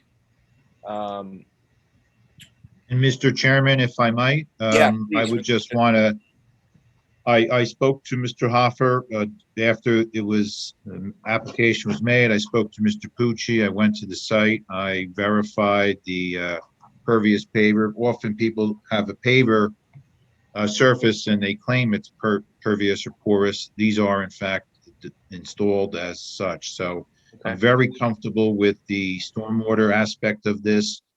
I'm also, as Mr. Pucci and Mr. Larson indicated, they have ample stormwater volume in the rear yard area under the deck. And what they didn't touch on was also that there's some substantial landscaping around the perimeter of the pool area in the rear yard. So, and they are set lower. So I think there's really no chance of an off-site negative impact from runoff or anything from that aspect of it. Cool. Can I ask a technical question? Is a swing set considered an accessory structure or not? Mr. I just Disco. want to be clear that if it is, that we should consider that in our calculation of that variance, just to make sure. I haven't had that much because I suppose they're movable. I don't know if they're permanent, but I guess from the strictest sense, it's a structure, accessory. I don't know if it's regulated by the building department in the sense that they can be installed without per se building permits. So I would err on the conservative side if there's a sense that there's a variance with it, by all means grant the variance. I think we should go on record if we're going to grant this as that is another accessory structure possibly. Mr. Bergen, you'll make a note? I will do so. And if I might, again, just so the record is clear, Mr. Pucci, each of the bulk variances that you testified about are set forth in the chart on the variance map. Is that correct? That is correct. Thank you. I think it's gonna look beautiful, Mr. Hoffer. I mean, very thoughtful presentation by Mr. Pucci and Mr. Larson. Are there any other thoughts from the board before we make a motion? I just want to get a census regarding this excess in the structures, Mr. Disco or Mr. Bergen. How often or how many properties or times have we been presented with excess structures? I just want to be careful, obviously sensitive to people wanting to enjoy their property more. I don't want to set some kind of precedence that, you know, we're going to allow ongoing structures regardless of that. I appreciate the comprehensiveness and thoughtfulness of the presentation. It would be my opinion that the granting of this variance would not set necessarily a precedent for other properties. Each property and the building's location, the size, the use, and the property itself would have to be considered in and of themselves. So I don't see that it limits the ability of this board to act as you deem appropriate on any future application. Thank you, Mr. Glass. Is there a motion from any of the board members? Can I ask one more technical question? If it's an accessory structure for the Cabana building and it's 5 feet away, do we even need a variance for that? Or is that something that's compliant? Because it seems like it's 5 feet from the property line and that the variance that they're asking for side yard is an existing that's not being changed. Am I correct?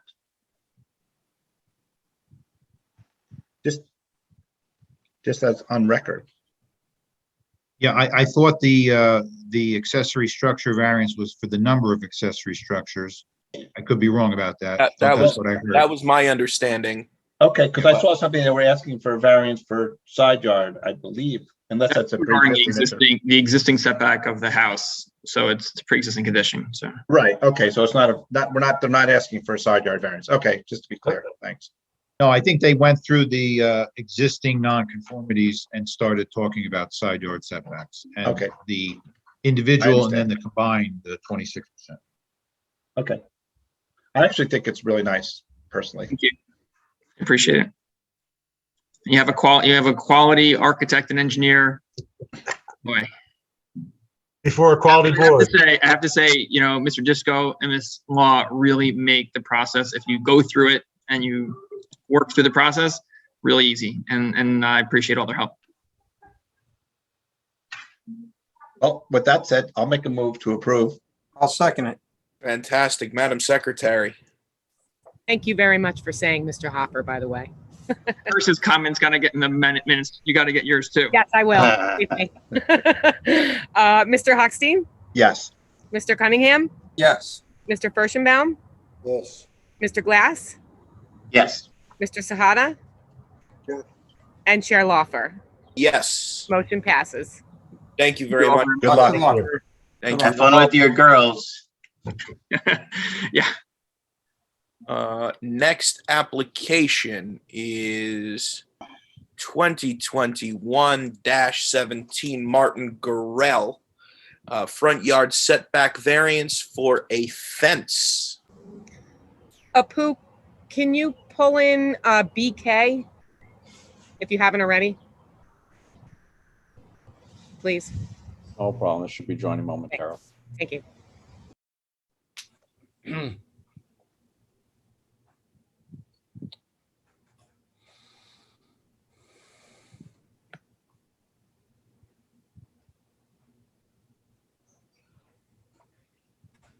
Unmute. Okay, I'm here. Hi.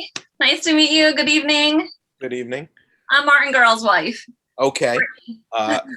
So can we have Mr. Bergen swear you in now? Sure. Please raise your right hand. Do you swear or affirm to tell the truth? Yes. Can you please state your full name, spell your last name, and give us your home address? Brittany Gurrell, Gurell, 16 Ron's Edge Road, Springfield, New Jersey, 07081. Thank you. Will you be the only person testifying tonight? Yes. Thank you. So, Mrs. Gorell, why are you requesting your variance? Well, we have the fence from the golf course that runs all the way to the right before the sidewalk. There's barbed wire there. There's also all that you see coming out is all poison ivy. I have young children. They have gotten hurt by the fence. They have gotten poison ivy. And it's already an existing fence. We just wanted to cover it up. I have asked the golf course to actually take care of the poison ivy before. At that time, I didn't know it was poison ivy, but they said pretty much they denied it because they said they have 3 miles long. If they can't just do me, they would have to do 3 miles long of the work, or however long the distance is. So that is why we're requesting it. Okay. Are there any questions for Mrs. Gorell? Are there anything from Mr. Disco, Ms. Sarmond? So I would just add that I was at the site multiple times. I did speak to a representative of the Gruels, and I think Baltusrol is very supportive of this, but they are, in fact, they don't want to, they would be willing to do the fence if it was in a vacuum, quite frankly, but with one resident, and they border literally perhaps hundreds, they don't want to get in a catch-22 where they help one and then they are expected to do that for everybody. So I think everybody was on board with this. It's just that they did have to get the variance for it, and I appreciate the Gruel family coming in for that.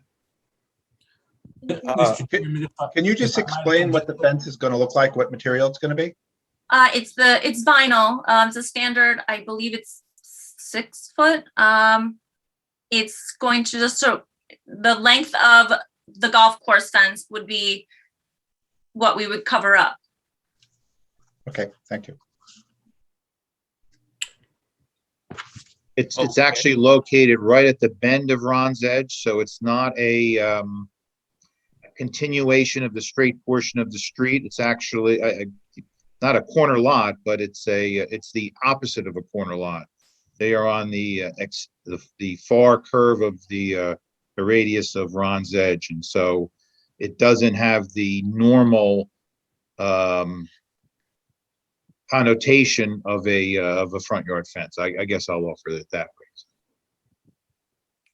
Are there any other questions, comments, concerns from the board? Apu, could we see if the public has any input on this? I'm seeing none at this time. Okay. It seems to be a pretty clear-cut application. Is there a motion? I'll make a motion to approve the application. I'll second the motion, Madam Secretary. Mr. Cunningham, Yes. Chair Lawfer, Yes. Mr. Hochstein, Yes. Mr. Furstenbaum, Yes. Mr. Glass, Yes. and Mr. Sahada.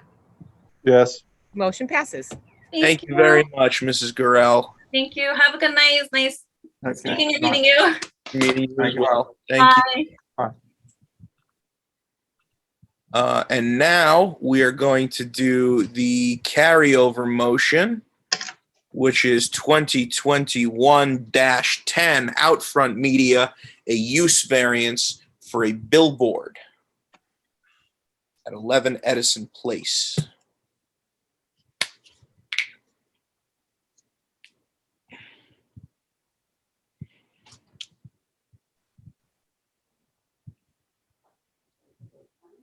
Jen, do you know who else I need to promote? I'll leave that to Ms. Barato. Who else do you need? We need Mr. Michael Tantala, Mr. George Williams.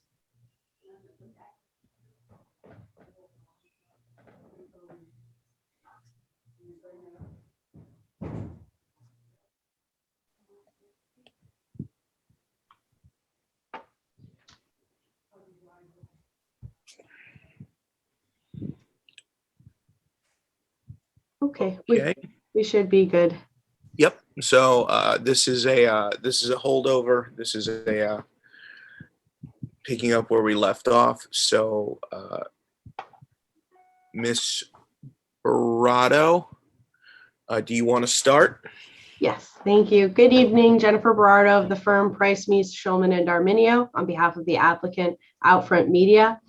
Outfront had appeared before this board on May 18th, 2021, seeking approval to construct and operate a single pole, double face 20 by 50 off-premise advertising, digital advertising sign at the property located at 11 Edison Place and also known as Block 210 lots 1 and 9. This property is located within the township's I-20 General Industrial District.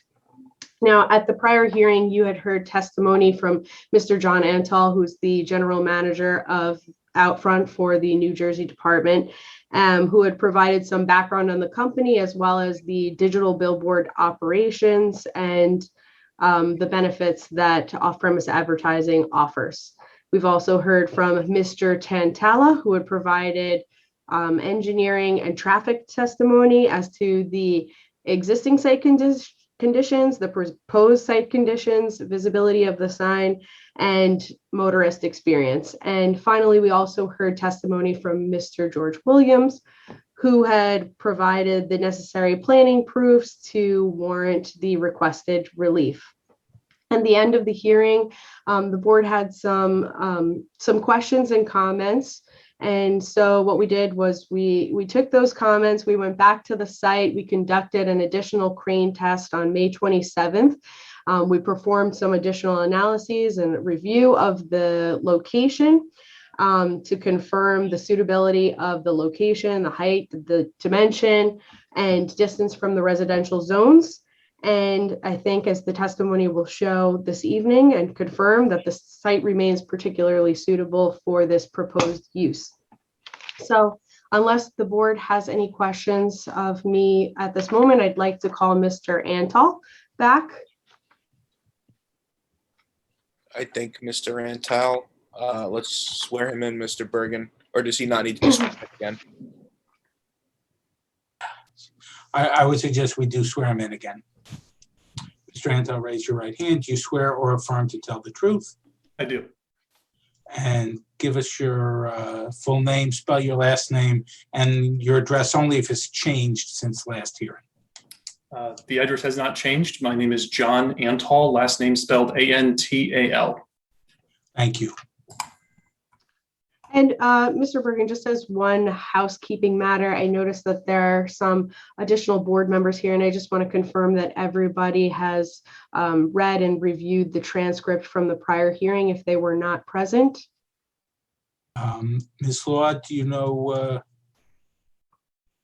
the secretary can confirm that? Ms. Law?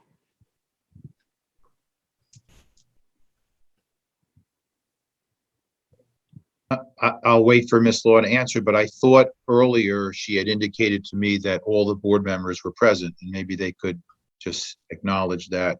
And Mr. Bergen, I think it's probably wise to suggest to the applicant, I think we only have 6 voting members. Is that correct? That is correct. So they will need 5 affirmative votes out of the 6. Correct, we understand, and if we could just get on the additional testimony today, and then I guess see how the how it goes, and whether or not you need some additional information, or we'll take the vote. Okay, so I think Jen is back. Mr. Antal. Why don't we, Jen, there was a question from the applicant as to whether any of the board members present tonight were not present a month ago. They were all present a month ago. Oh, okay. Sorry about that. Thank you then. Okay, so first I would just like to mark, and if you could please put up on the screen A13, which is Outfront's content approval process outline. So at the last meeting, there was a question regarding the content that's typically advertised on these Outfront signs in New Jersey, and what the approval process is if there's ever any concerning display. So Mr. Antal, could you please just go through the...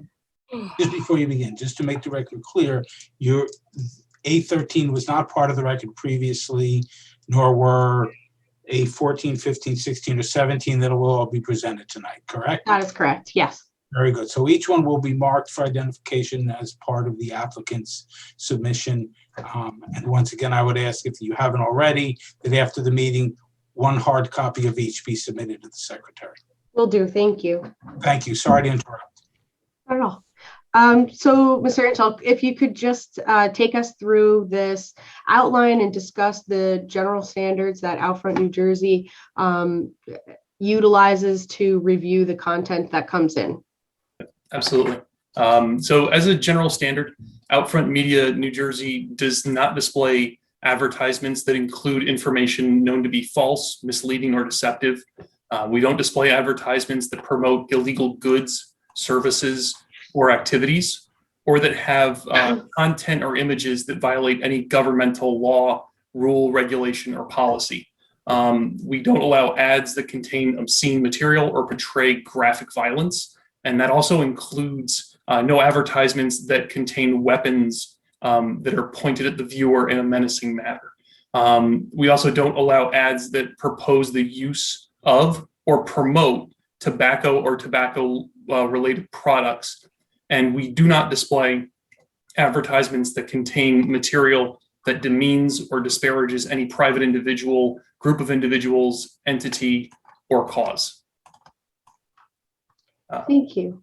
And so while the majority of the copies that come in are innocuous, there are certain ones that may be concerning, that may fall within one of the above categories that you had just referenced.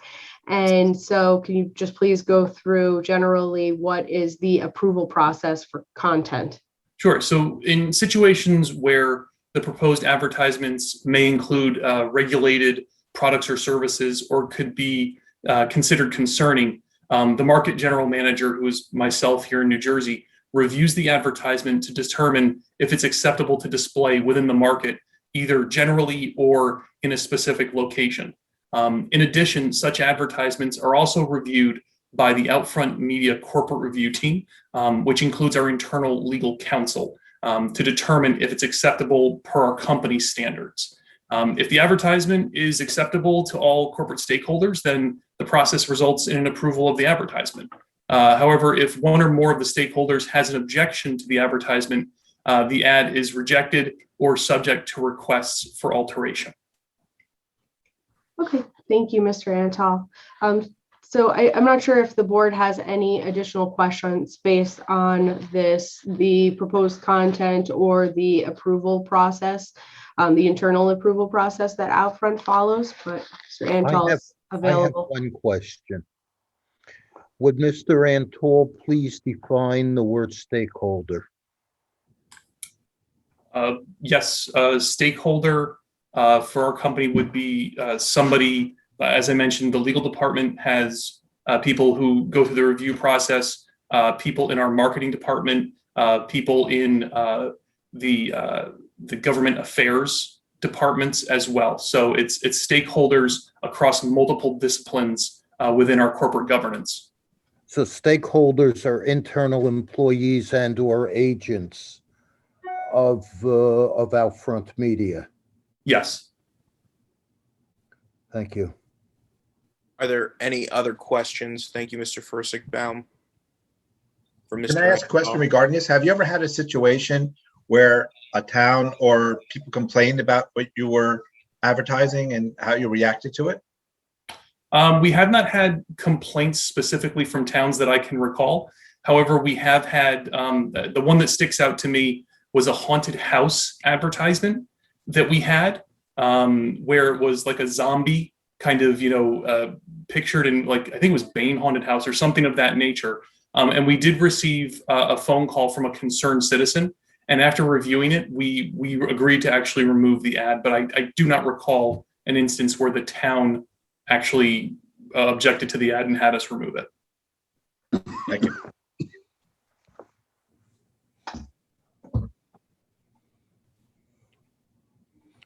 Any other questions for Mr. Antal, or are we good to move on to Mr. Williams or Mr. Tantella? Just to be clear, I have one question. Mr. Antal, does does your corporate executive team, despite the outline of the policies for displaying and not displaying ads that you just mentioned and that was set forth in A13, I believe, do they essentially have veto power over the content of ads otherwise that may not fall within any of those categories that were outlined? Yes, they would reject the ad if it was against company standards but did not fall within one of those categories.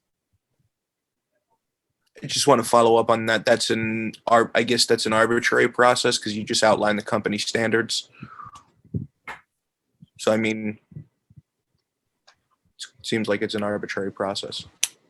I do think that, things such as current events need to be taken into account, and you can't necessarily account for all of those when it comes to setting forth a policy, as the world is constantly changing. So I think there has to be some flexibility to react to what's going on in the world at that given moment. Sure. Any other questions for Mr. Antal? Okay. Miss Berardo, sorry. Who would you like to call next, Mr. Tantella or Mr. Williams? Well, are there any questions from the public, I guess, of Mr. Antal before I let him go? Just for the record, we did not get the questions from the public at the prior hearing. Correct. Mr. Chairman, you can either do it witness by witness. I was planning on doing them all at the end. Okay. Thank you. That's fine. Then I would like to call Mr. Tantella, please.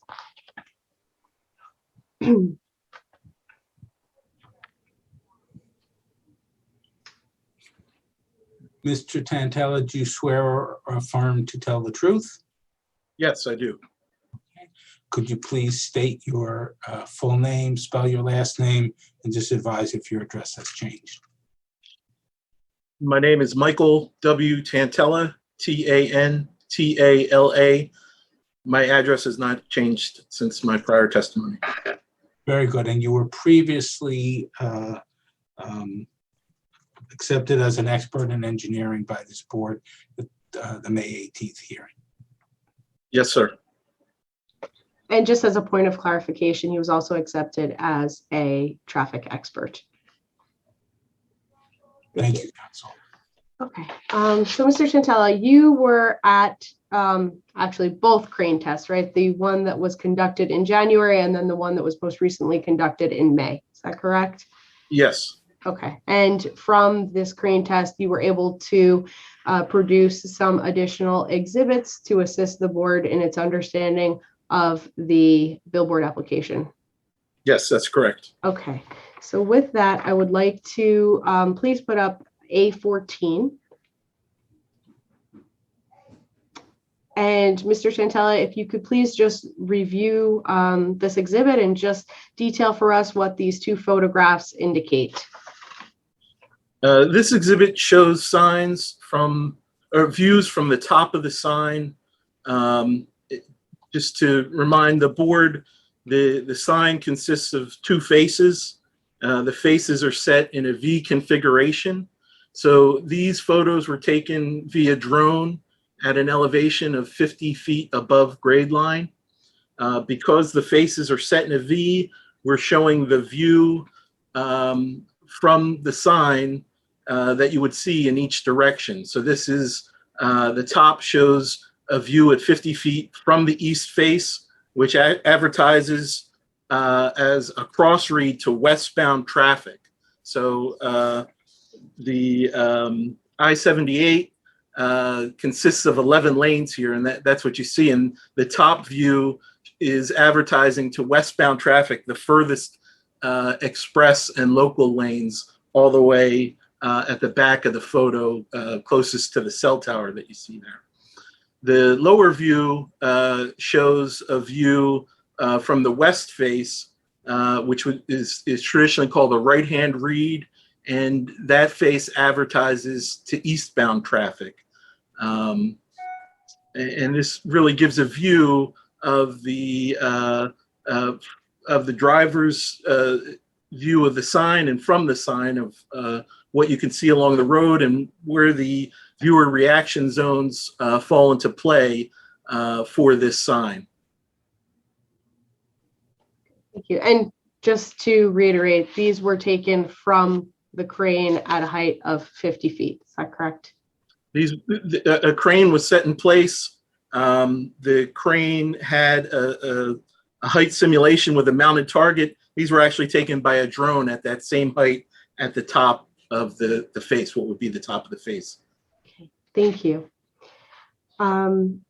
Another question that the board had was just with regard to the height and why the height in this particular location was necessary. So if we could please put up A15.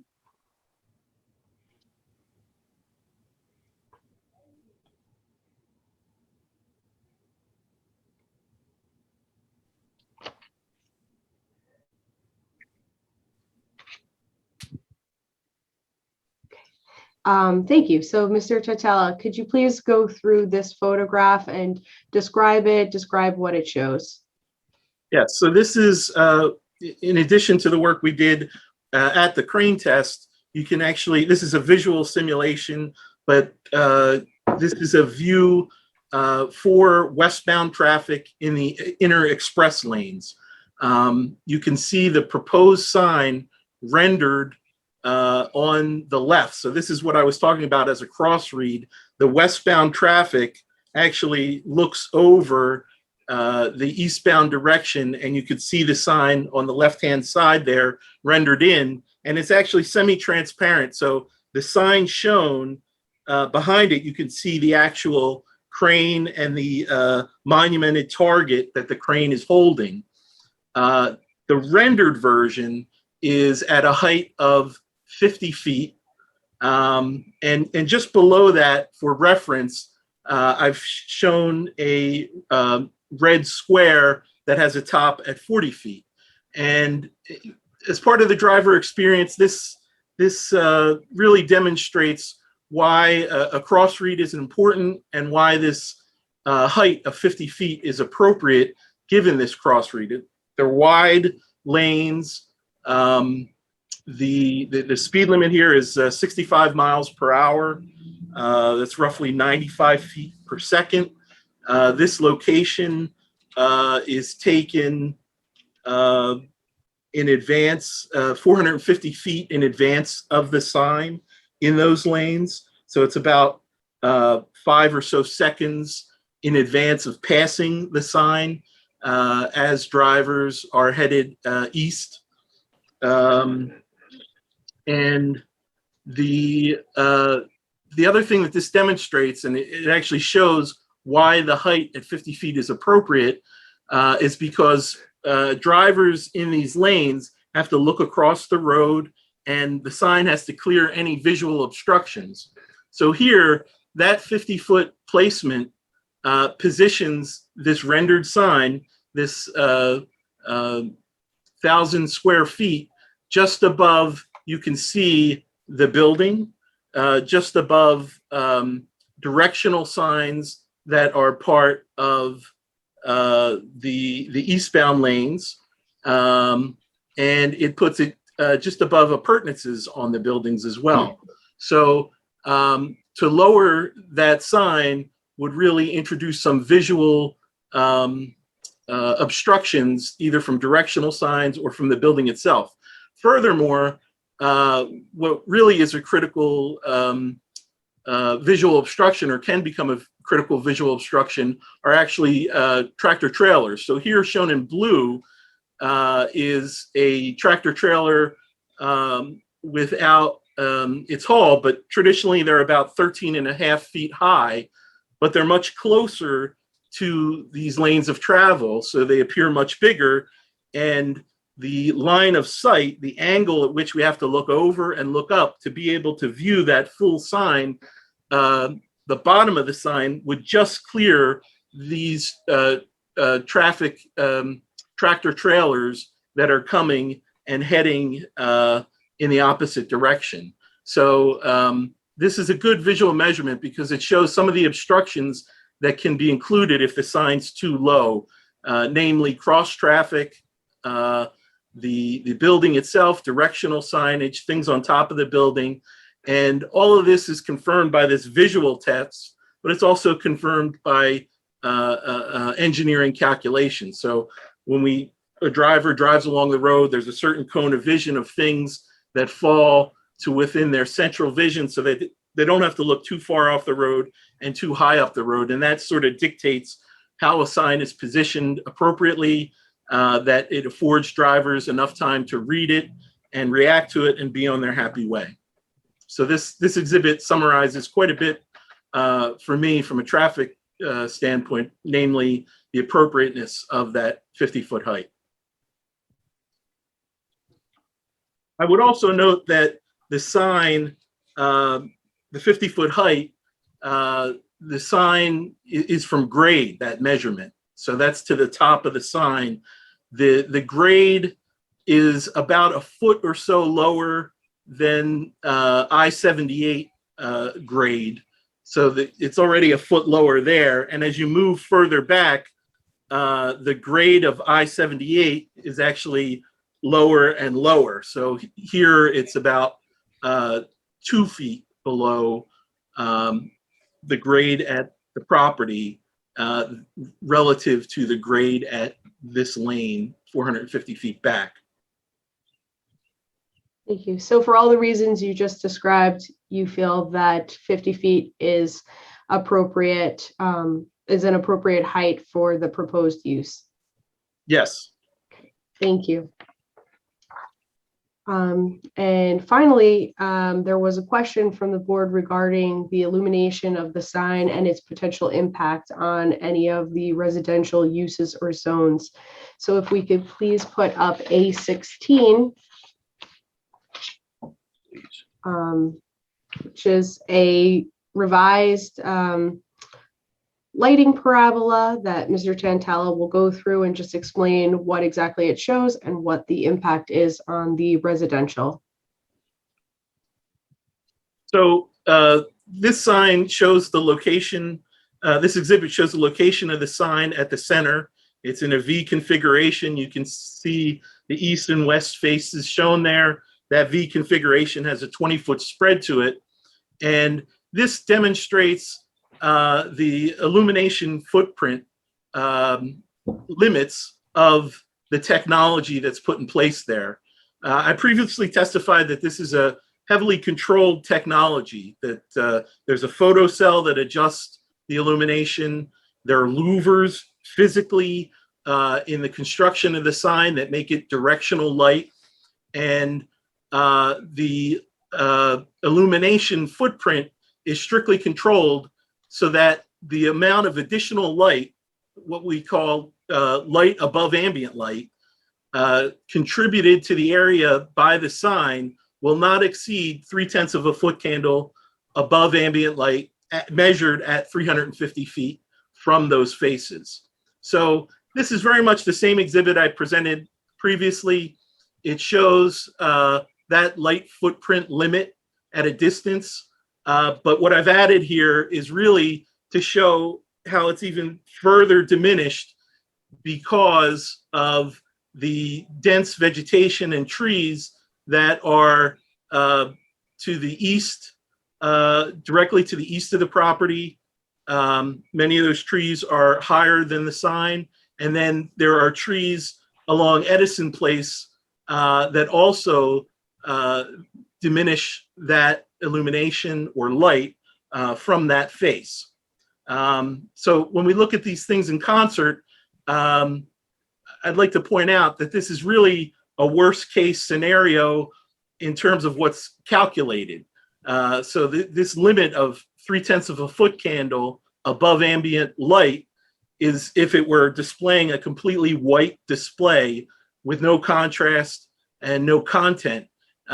In practice, the effect of the sign really is much less in terms of illumination. In practice, it's about 1/3 of this output. So it's even better than what's shown. But in terms of design and engineering, how we express it as a total white board, which it would never be because there would be content on it, this is the amount of additional light that is put out at those distances. Also, by way of background, beyond the controls, beyond the buffering of the trees to limit light in either direction, the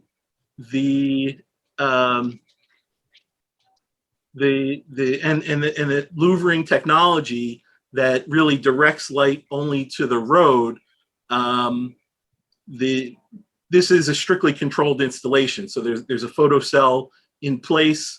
There's no animation or anything like that displayed. It's a static image that advertises strictly to eastbound and westbound Interstate 78 locations. And it complies with New Jersey state requirements, and a permit has already been obtained as part of this. Thank you. So in your additional analysis that you've conducted now, would you still confirm that the location, height, and dimension are appropriate for this location? In my professional opinion, yes, they are. Okay, thank you. Ask if the board has any questions of Mr. Tantella.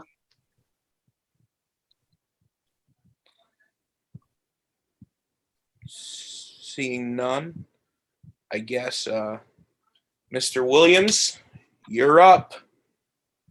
Alrighty.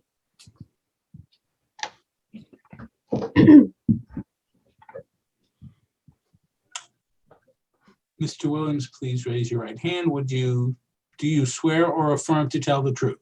I most certainly do. Thank you. Again, state your full name, spell your last name, and just advise if your address has changed. Certainly. Good evening, commissioners. My name is George Weedle Williams. Williams spelled Williams, and my address remains the same. And for the record, you were authorized as a planner, as an expert witness at the May 18th hearing. Yes, thank you. Thank you. So at the last hearing, we discussed a lot about the potential impact on any of the residential uses or zones within the township, within the surrounding area. So what we did here, and George will go into this a little bit further, is at the crane test, view the sign from the various residential locations, and we have our findings for you, which will indicate that there is no impact from the residential areas. So George, if you could please, if we could please have A17 up, and Mr. Williams, if you could please go through this additional exhibit showing the residential locations. Certainly. As you mentioned in your introductory comments, the testimony was provided at the May hearing included the proofs for variances and also included a similar exhibit, but at the board's request, we did participate in the May 27th crane test with a specific nod to identifying view sheds from residential developments in the area. And slide 2 is kind of our base map for how we approach that. And I'll talk about the methodology in a second. But slide 2, if you look to the upper left-hand corner, you see the letters A, B, C, and D, and E. They correspond to the yellow circles on the aerial photograph. So it's Spring Mill Manor, sites on Main Street, 2 perspectives from the Cove, and finally, a view from E, which is Columbia Court. So as I mentioned in the May hearing, our methodology was fairly straightforward and piggybacks on a lot of what you heard from Mr. Tantella. We began our preparation by preparing the base map you see here. We participated in the earlier crane test, refined some of our base assumptions, and then went back out and drove the site and surrounding area again. On May 27th, as I mentioned, our perspective, our scope was much more specific to looking at the subject site from these locations marked on the area map. I can say that we used a drone for this experiment as well. What we did is, as we went to each of the sites, A, B, C, D, and E, we launched the drone from a height of roughly 80 feet so that we could identify where the sign is located. That was particularly important for us because, as you heard from council, it was difficult to see the site from these residential locations. So just to make sure our drone was angled appropriately, we launched at 80 feet. Then, based on the board's comments and questions, we lowered the drone to what I would call the rooftop of each of these sites. And then finally, we lowered it a bit further, again, being careful not to violate any privacy issues by being in someone's window, front, side, or rear window. So we used in this exhibit the worst case scenario, just so the board can feel comfortable that even at a height of the roof pitch, the site could not be seen. Next slide, please. So again, in terms of a broad stroke, my professional opinion, and you'll see through these exhibits, I hope, is that there were no view sheds from any of those sites that were indicated in the prior slide. It was so difficult to find the site that we used a dashed white rectangle, as you can see kind of in the middle of the picture to the right on slide 3. That is where the billboard would be seen if it were viewed from the site. So beginning on slide 3, viewpoint A, which is Spring Mill Manor. By the way, we did correct the zone designation. You'll see that in the latter slide based on your board planner's very astute points. So thank you for that. Here we launched the drone slightly above the middle roof pitch, angled directly at the subject site. And we could not see the crane test at all. There was some difficulty in lowering the drone because, as you can see, the tree buffer at the rear of this site, Spring Mill Manor, comes almost up to the building itself. We did go right to the bottom of the roof pitch and still could not see anything, but this gives the board a pretty decent perspective of the view sheds from this site. And again, each of the slides will mark how far away the buildings are from the project site. This is one of the closer buildings at 250 feet away from the site, directly across Main Street. Next slide, please. This will get a bit redundant, so please bear with me. This is a photo of the properties on Main Street. These are approximately, they're across the highway and approximately 800 feet away from the subject site. The locator on the left is easy. It's the red triangle with the blue line leading to where the pictures are taken from. The sign locator on the right is right at the end of the tree limb, kind of in the right-hand side of the picture. And again, you cannot see our crane test from this vantage point. And this was at 35 feet. What does draw your eye is the cell tower. But again, because of the dense tree buffering here, both in January and more importantly now in May, there was no visibility of our site. Next slide, please. Now looking at the first perspective of the cove at 118 Victory Road, this is a bit further away at 1,360 feet approximately. And just parenthetically, we took 2 drone shots from the cove. This one is the furthest away from the sign. And then the next slide that I'll show you in a moment is at the northernmost portion of the cove, so closer to the sign. In both cases, we were unable to see the crane test. If you look to the slightly left of the center of the picture on the right by the telephone pole, you'll see where the sign should be. I apologize, we played around with several colors for these rectangles. White actually appeared to be the best, but as I look at the screen now, it's not all that easy to locate. So as you look from this perspective from the cove, you've got the trees that block any visibility and other buildings. And parenthetically, this site, one of the things that makes it so ideal is you've got natural vegetation that provide buffers and the built environment from a number of perspectives. Next slide, please. Similarly, this is the other side of the cove, getting closer to Springfield Avenue and closer to the subject site. Same height for the drone launch. Here, if you look to the picture on the right, the indicator is almost dead center. And you can see when you get above the rooftops and rooftop appurtenances, you still have trees. So there was no visibility of the crane test from this perspective either. Next slide, please. Getting near the end, this is slide number 7, the Columbia Court or the Elks site. And this is approximately 750 feet away from the subject site.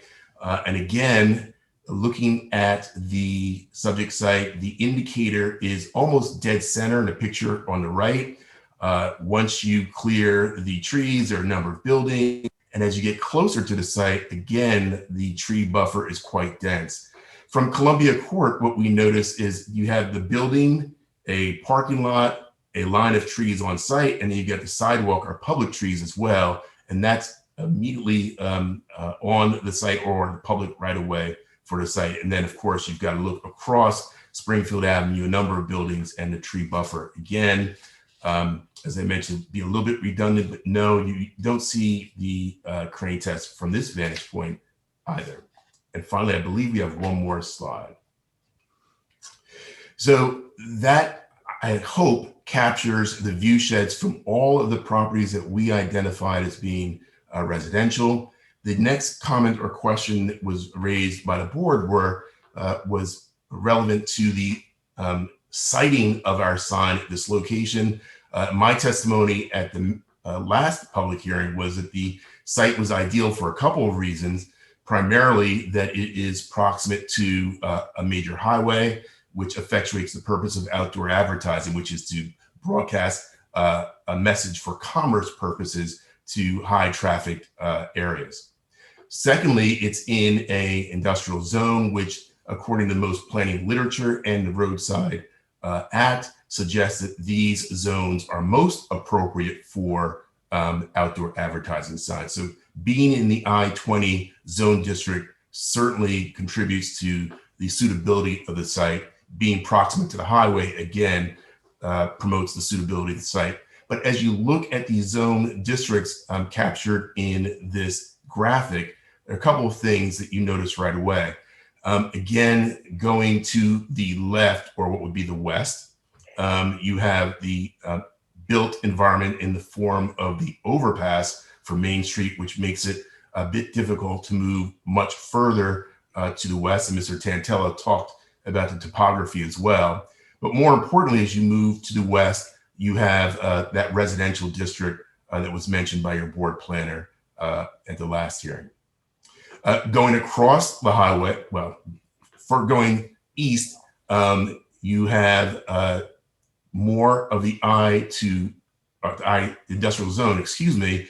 But in my professional opinion, I think you heard this from Mr. Tantella as well, you also get closer to some of Springfield's residential districts. So going back to my prior slides, when you look at this site location as selected by the team, it affords the ideal location for a sign of this nature, but also prohibits view sheds from other zone districts and residential placements. And I think you lose that, or I submit you would lose that opportune location if you tried to move it within that 3,000 foot lineage that was marked on our exhibit and discussed by Mr. Tantella. Of course, there are also some municipal boundaries that come into play here. The Union Township boundaries noted in the upper right-hand corner, and Milburn, of course, is directly across the highway. And that would conclude my direct testimony, but I'm certainly available to answer any questions. Thank you very much, Mr. Williams. Actually, just have two follow-up questions for Mr. Williams, if I may. It was too easy. Please. Mr. Williams, if you could just note that even if you could see the sign from any of these residential areas, the angle that you would be viewing the sign would not be a direct view of the sign face. Is that correct? That's correct. And I apologize for not going over that slide by slide. Mr. Tantella's exhibit gave you a perspective of what the sign face is intended to reach in terms of the east-west traffic on 78. The view sheds that we selected based on residential presence would either look at the tip of the sign or vortex, I always get that wrong, which would limit view sheds even if it were visible, or the back of the sign, which as you know is blacked out and would be barely visible from the distances that we just identified. And then just to reiterate, and I believe you already did, but even if we did not have this dense foliage or the buildings in the way, given the distance from the sign from these residential areas, the sign would appear, or the structure would appear to view as, you know, a thumbnail in the distance. Is that correct? That's correct. That was a testimony that was provided at the May public hearing. Mr. Tantella, I think, kind of drove that point home. That's been my professional opinion all along. The buffering of the trees and the built environment certainly make an even more suitable location for a sign, but that would be correct. If there were view sheds, they would be minimal given the orientation of the sign on the site to the highway versus the other land uses. One just additional question. So you had looked at both 3,000 feet in the eastbound and westbound direction. And just to confirm, the New Jersey Department of Transportation regulations have spacing requirements for digital billboards. And so within that view shed of the 3,000 feet on either side, it would not be possible to have another digital billboard. Is that correct? That is correct. I believe testimony was offered in May, and I'll just reiterate that there are a number of restrictions on the location of outdoor advertising signs. Certainly for digital signs, the 3,000 foot foot limit, it limits the location of these signs. So again, for all the reasons explained by Mr. Antal in the beginning, followed up by Mr. Tantella from an engineering perspective, and of course, from a planning perspective, that limitation would certainly make it difficult to site this sign elsewhere in this area, if not impossible. Thank you. Are there any questions from the board? Yes, I do. Mr. Williams, I have a question for you. Right, Yes. right in that area, they are doing the construction on the overhead, the Main Street Bridge. Yes. They are also going to be installing new overhead sign structures. So how does that come into play? And was that taken into consideration with the installation of that sign? Because they're saying within 3,000 feet. I would think that that may become an issue. Are you referring to the limitation for within a 3,000 foot lineage? So it's for digital boards that 3,000 foot would apply. So if there are perhaps directional signs, for example, on top of the overpass, that would not violate the 3,000 foot rule.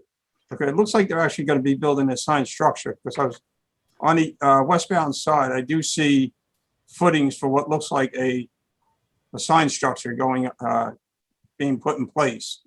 I couldn't decipher what they're doing on the eastbound side because that's pretty much where it appears like they have like their construction yard. So I don't know if they have any plans for overhead structured signs, a structure there as well. But it definitely looks like there's an overhead structured sign going in right in that area going westbound. We also had some testimony at the last hearing from Mr. Tantella, and if you'd like, I can bring him back up as to the project that the DOT is working on there and the signage. The 3,000 foot spacing requirement applies to digital off-premise advertising. There is other spacing requirements to DOT signs, but they're different spacing requirements. Okay. And if you have further questions, I'm happy to bring Mr. Tantella back. Yeah, no, if you don't mind, I'd like him to, if he could explain that a little further with the, with regards to the possible new overhead signs, because I don't think these overhead signs that the new ones will be placed on the bridge. I think it would actually be, it looks like it's going to be a separate structure. They're not going to be overhead signs that are going to be placed on the bridge. Okay. Mr. Tantella, can you just review a little bit about the DOT project and the signage and also the spacing requirements per the DOT regulations? Yes, I've actually inquired with the DOT about this project and obtained some of their drawings, which are not fully complete yet. I think the key point here is that a permit has already been issued for this proposed sign, out front's proposed sign, and they wouldn't have issued it if they had concerns about spacing or safety or conflict of regulations and what they're going to put there. The prior mention is correct. Title 16, Chapter 41C, subchapters 8 and 11, set forth in the New Jersey Administrative Code, set forth the requirements for off-premise signage as well as multi-message, multiple message signs as they're called. So the 3,000 foot spacing is specific to these multi-messages exactly. What I can say from a traffic perspective is that your directional, your regulatory signs tend to be much lower than off-premise or advertising signage. They tend to be much closer to the roadway.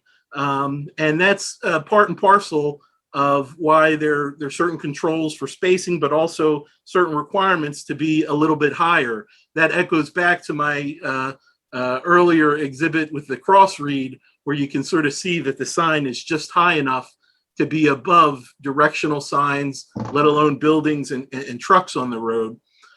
Finally, what I would say for this is the I've driven these locations in all lanes, eastbound and westbound, local and express, on multiple occasions to observe these conditions.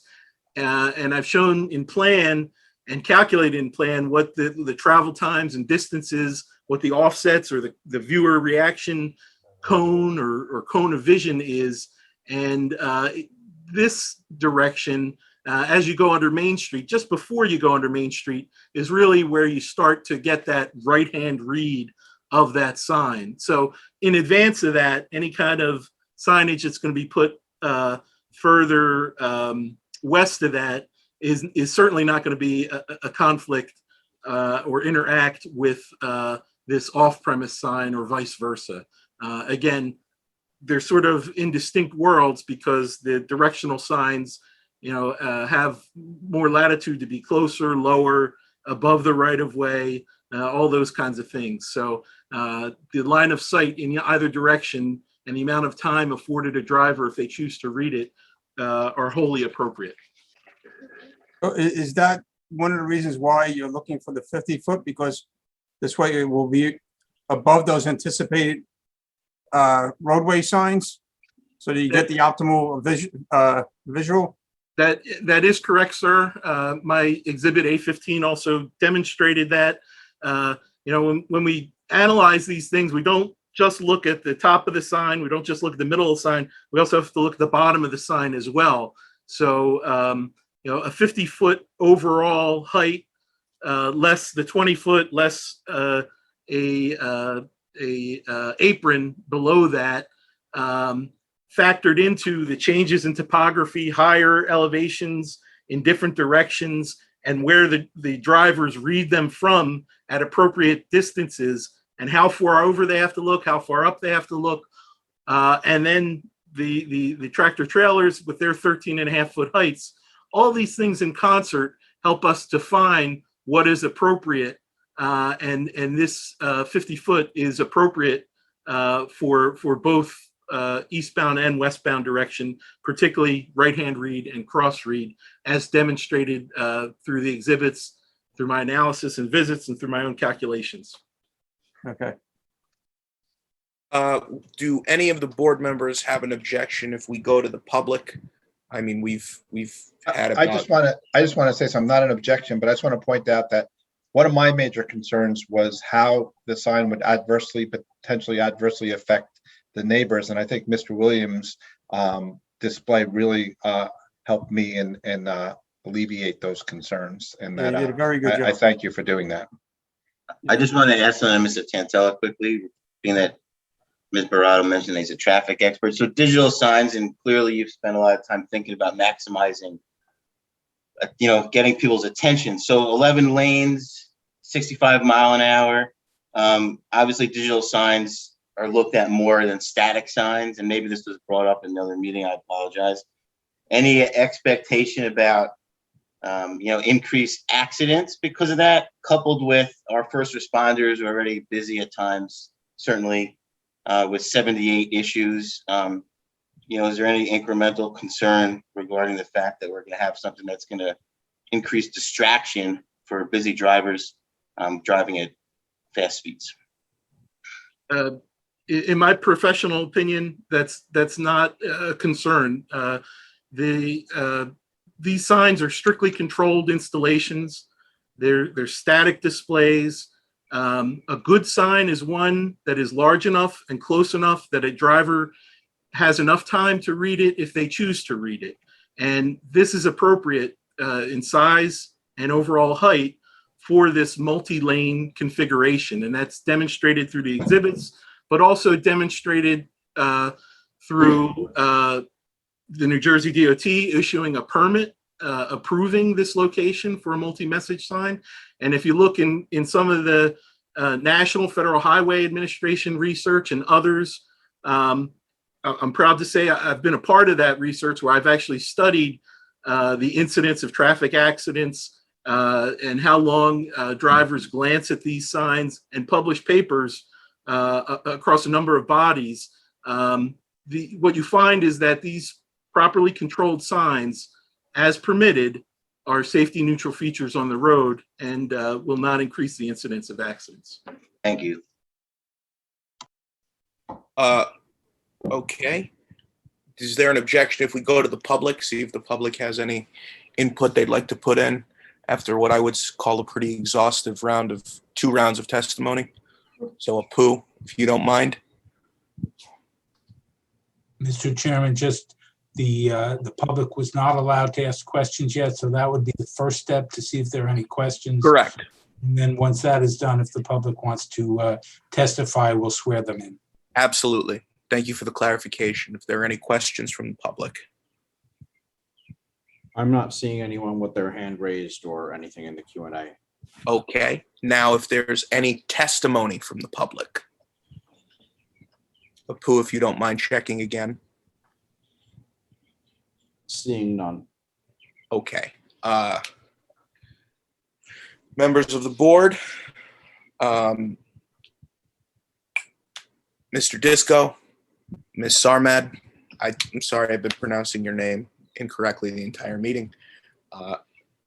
Is there any input? I certainly have some thoughts.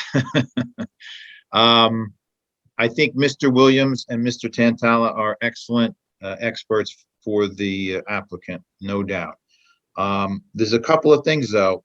The sign is going to be visible from Main Street. It'll be visible from Edison, and it'll be visible from South Springfield and perhaps from Victory. Our ordinance is very clear. I read the transcript from the first meeting, and it said multiple times by the applicant's team that there are no standards for billboards, and that's not really true. In two locations, we talk about the standards for the size of the sign, the billboard sign, and the height of the billboard sign. And that is limited to 40 feet high and 25 square feet in area. Now, we certainly heard some testimony about the height of the sign, but the secondary standard, which was 3542.1 height exceptions, specifically prohibits anything over the permitted sign to have any display, advertising, nameplate, sign attached to a structure. So when I hear Mr. Tantella talk about the cross read, it seems to me anything in this area has got to be 50 feet tall based upon what his testimony was. And I did a little exercise using the 3,000 linear standard. The number of billboards that can be legally placed if we accept the height variance here is 19 along Route 78, Route 24, Springfield Ave, which is DOT jurisdiction, and Morris Avenue. So I still haven't heard why a sign location or a billboard location which adheres to the height can't be selected. I understand for this cross read for 11 lanes, the engineering testimony is that 50 feet is the more appropriate than 40 feet. But I haven't heard any testimony as to why the applicant chose this site. I asked for some interaction between the owner and applicant and what the financial arrangement was. I was told I couldn't ask that. That's fine. But it's fair to me to find out why the Outfront chose this site when at the first hearing, they didn't present any testimony or evidence that it couldn't be seen from a residential district. So they predetermined the site before they did that. So I don't have answers as to why they didn't select a different site that they might have been able to comply with the 40-foot height. Since the sign is going to be seen from the non-intended target of Route 78, it's possible that the 50-foot height, as the testimony said, because of the Main Street overpass, has to be 50 feet. If the Main Street overpass wasn't there, perhaps on the eastbound side, it could be lower. But isn't it also generic that they chose this site to also get the benefit of Main Street traffic? And on the cross-read reference, the exhibit, whether it's A16, I mean, yes, there's going to be tractor trailers that pass, but two cars, a car and a tractor trailer passing in opposite directions, that must be a fraction of a second going at 65 miles per hour. So I haven't been sold as to why the height of a billboard can't comply. And so if I'm missing something, somebody clue me in on that, and I'll defer to Catherine. Thank you, Mr. Disco. Catherine? I do agree with Mr. Disco. He brings up a good point, and it is one of the criteria that the applicant is required to satisfy in relation to the D variance for the height, as well as the D1 variance for the prohibited use. Site suitability is required. I think we did hear testimony from the applicant's planner related to how the site is suitable, particularly because of the zone it's located in, particularly with the exhibits tonight as well, that it was not visible from residential districts. But Mr. Disco brings up a good point as to the height and to the use. Are there other areas, are there other zones within the township where a billboard would be suitable and could meet the height restrictions without requiring the variance? And so I didn't hear that from the applicant's professionals yet. I haven't heard if other zones in the town do permit at least the height. We know the billboards are not permitted, but if there's another zone that can accomplish the visibility in a corridor that's similar while also meeting the height. If I may just address a few of those points, and I can obviously bring back my experts as well. So just with regard to the location of the sign and why it's not located at a different location, I think the case law here is clear that the particular suitability test does not require you to look at every single location in which a use is better suited. With this particular site, this is where we have to be located, and the particular suitability test, excuse me, is whether or not the use is particularly suited to this site and this site alone. We did conduct an analysis, and we have been to the site multiple times. We've actually conducted more than 3 crane tests, and I do apologize if we didn't have the ample information for you regarding the view from the residential at the prior hearing, but we did take into consideration the visibility from the residential at the onset, and that is a concern that the applicant looks at before they even select any site. And I believe part of the testimony at the initial hearing was a determination of the lot suitability is not only the benefit to the applicant as to visibility to the motorist, but it's also the safety of the location, the ability to meet the requirements of the New Jersey Department of Transportation, the lack of impact to the property owner and the property owner's operations, and most importantly, always look at any impact to the residential. And I think we've done these crane tests just to show you that we've gone to these locations. We've looked at the impact on the residential, and we don't find that there is any impact on the residential.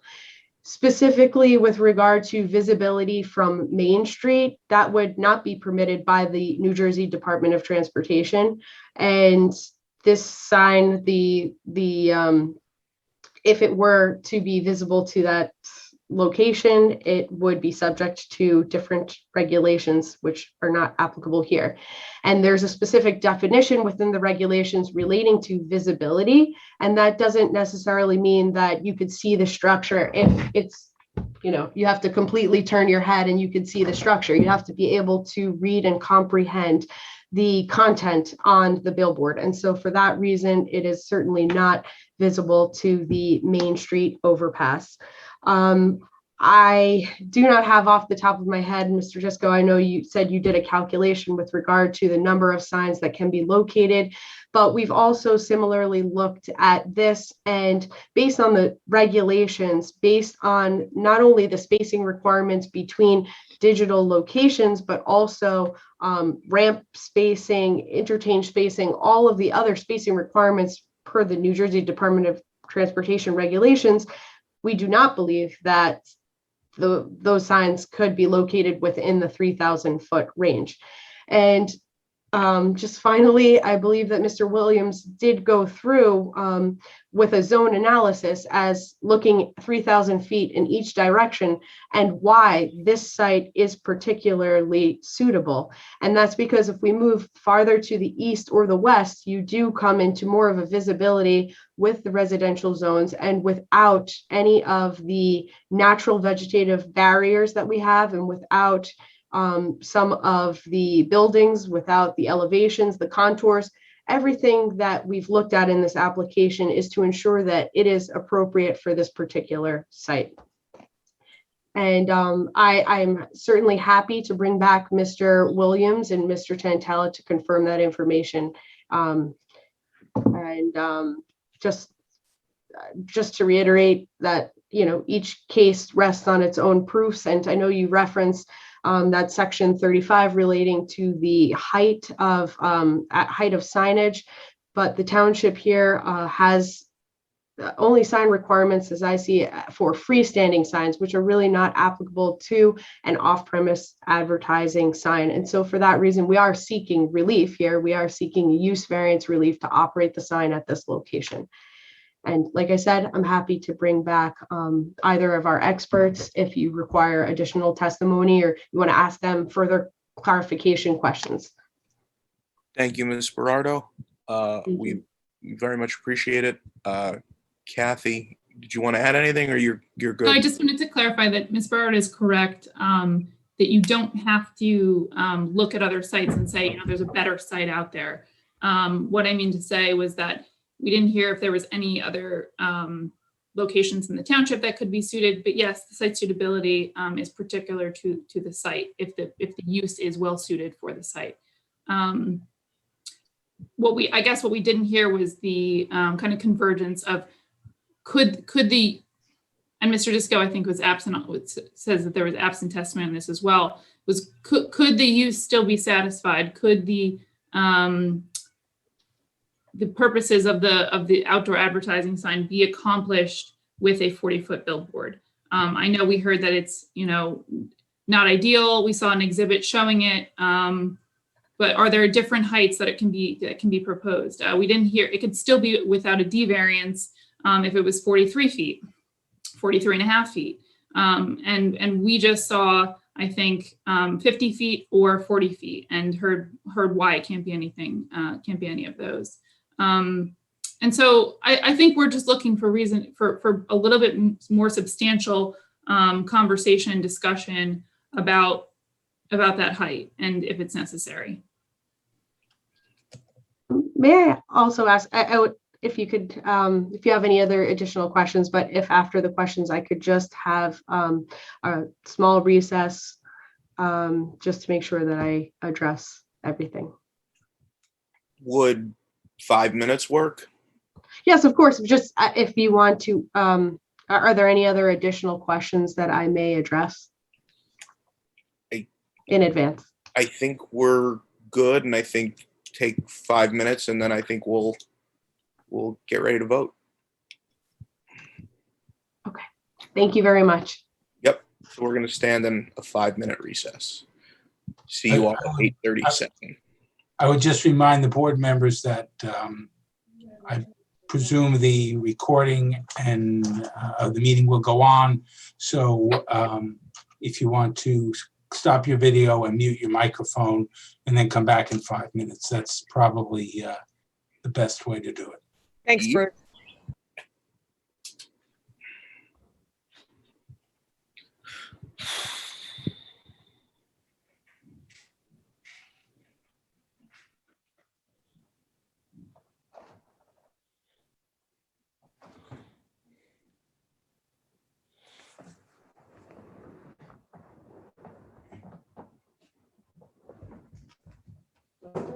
No, taking a brief recess.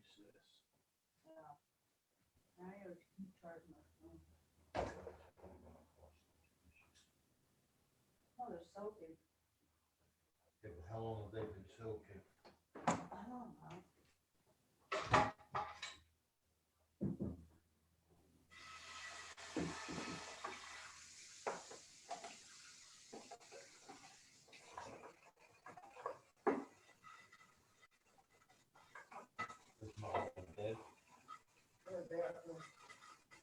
Coming back down.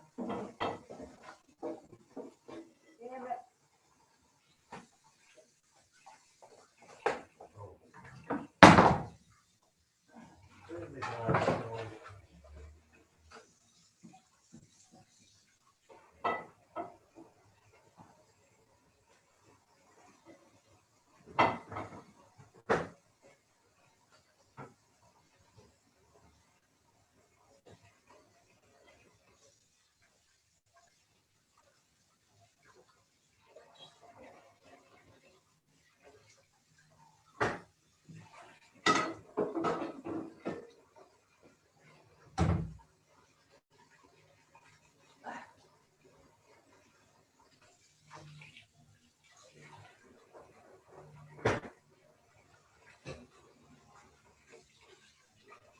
I'm gonna go charge this.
It's done? No, Not? not yet.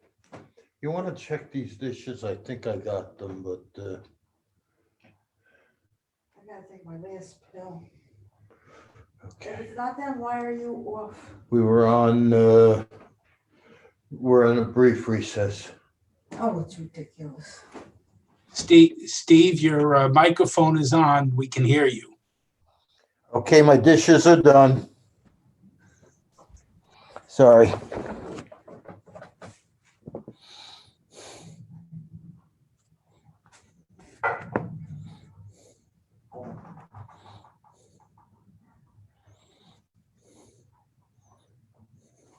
Can everybody hear me?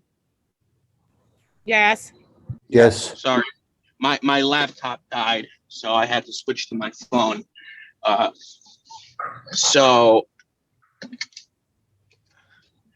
Miss Berardo, are you ready? I think she's still off. Chair. Thank you, Miss.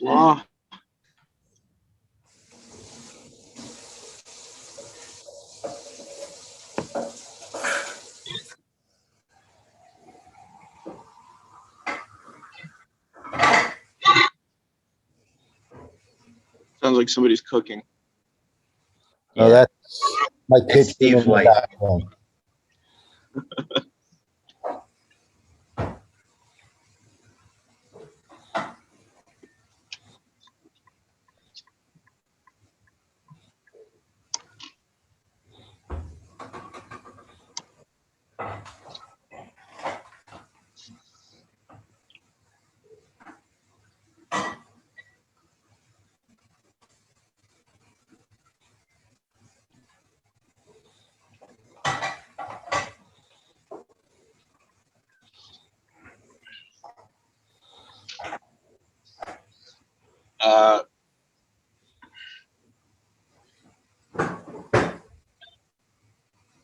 Can someone, is Ms. Barado back? I'm seeing, yep, she's back.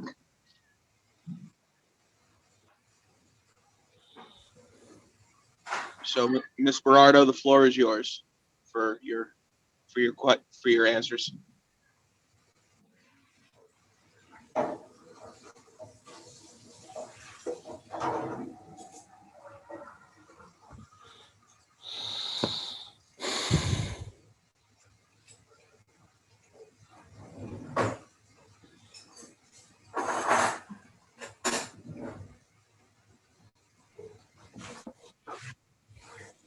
Ms. Barado?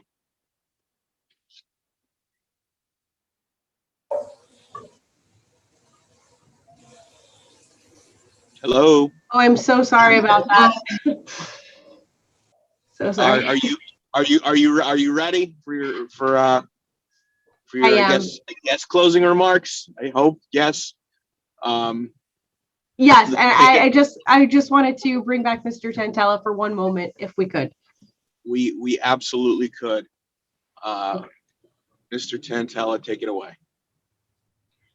Okay, Mr. Tantella, I know you've heard now the questions and concerns regarding 50 feet as is prohibited, I'm sorry, within the township. Could you please just reiterate your analysis and, you know, how you've come to this 50-foot determination and why you deem the 50 feet appropriate for this view? Certainly. 50 feet is appropriate, as previously testified and demonstrated through visual representation, as well as engineering calculation for line of sight, angle, offset, the amount of time a driver has to read. All these calculations and this height are appropriate not to maximize the sign use, but are more for the benefit of the driver if they choose to read them as they drive by them. So as I've demonstrated in Exhibit A15, that 50-foot height clears directional signage in the cross read, albeit limited tractor trailers driving by. We always look at and design for the worst case situation, so that a sign is visible if a driver chooses to read it at that height. So on the basis of these calculations, that 50-foot height just clears those limits, given the configuration, the topography, the offset. It's beneficial for the drivers on the road if they choose to read it. It's my professional recommendation that that height is appropriate for that governing cross read view, and it's appropriate for this sign location. May I ask a question? Please. I do not understand. I keep hearing 50 feet is the proper or the most optimal signage height. But I always hear, I do not hear anything in response to Mr. Disco's comments about would 45 be good enough. It's like that old commercial with prunes. Is 3 enough? Is 6 too many? I don't know what can be done to lower the 50 feet to bring it within a more, to bring it closer or within the designated height. I only hear that 50 feet has got to be the right thing. I would like a direct answer to that, and I'm not hearing it. Is there a direct answer? 50 feet is an appropriate professional recommendation for the height of this sign. Can it be less? Can it be less? If it's reduced, there are going to be visible obstructions to this sign from the cross read directions. With, as previously testified, ongoing cross traffic, directional signs that are existing and will remain to exist, and then the sign itself clearing and having separation from the roof of the building that's existing there and its appurtenances, pipes, HVAC equipment that extends above it. You need a separation, albeit minor, albeit slim, between the bottom of the sign and the top of the building. And again, 50 feet is the overall height of the sign. It's a 20-foot high sign, and the driver looks at the sign centrally. So as you start to lower it, you're going to introduce visible obstructions to that sign. It's going to cut down on the amount of time a driver has to read that sign or is afforded to read that sign if they choose to read it. So your only concern then is the driver? In making that recommendation at this height, yes, sir. Thank you. Thank you. I have a question for you, Mr. Tarantella. With the knowing the fact that our height restrictions were 40 feet and choosing that location, knowing that, hey, it's possible this sign could be no higher than 40 feet, why weren't other sites sorted out? I mean, That's a question for out front. We look at each proposed location based on its own merits. Then we look at what kind of obstructions, what kind of readability there is to it in either direction, what kind of setbacks required, the topography, that all comes into play. Because knowing the height restrictions before coming in front of a board, that may not have been the most optimal site, knowing that it may have to be a 40-foot sign with those obstructions being in the way. This sign may not work in this location if we're restricted to the 40 feet height.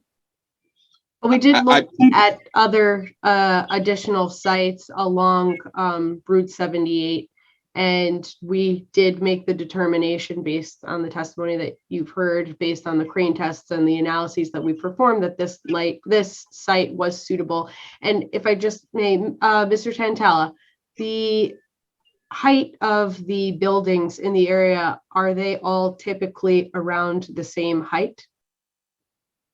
Are you familiar with, I guess, just the general landscape in the area?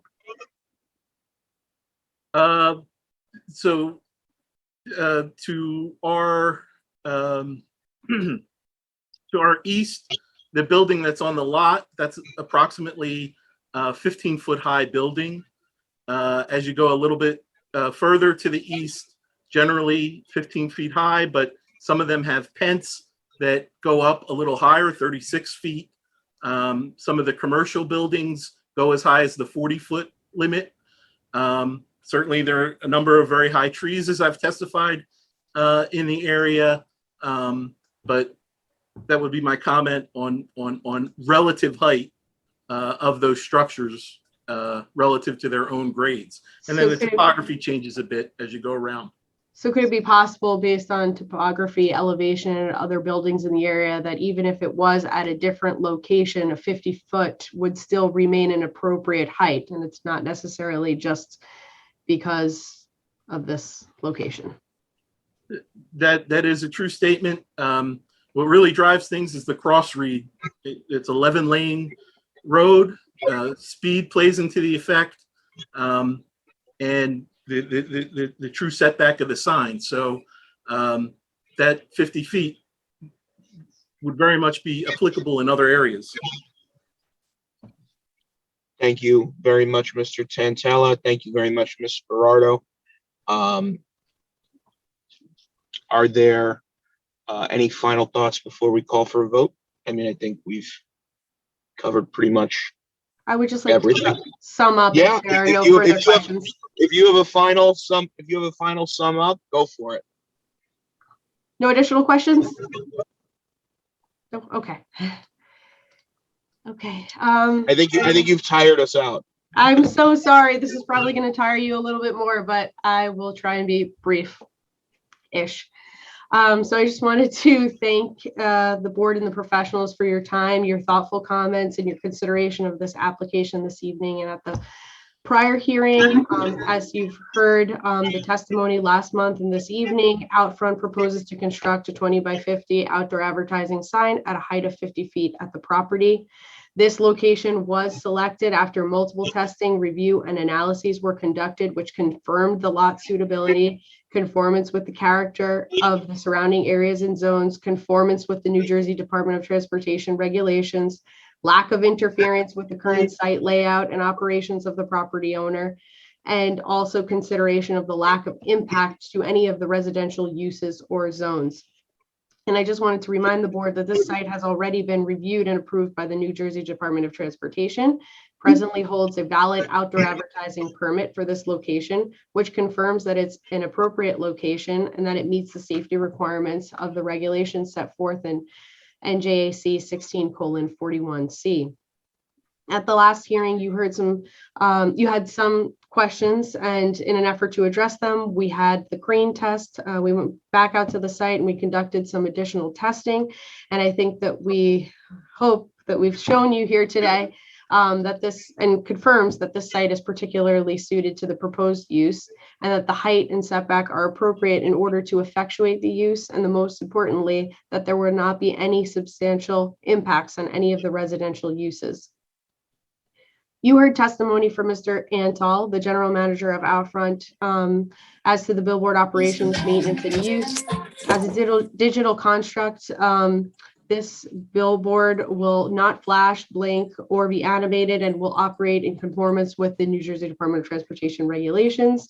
This offers many benefits to the advertiser, the municipality, and the region by being readily accessible for general public service, emergency, and municipal messaging, which could include amber and silver alerts, FBI messaging, and other public emergency messaging.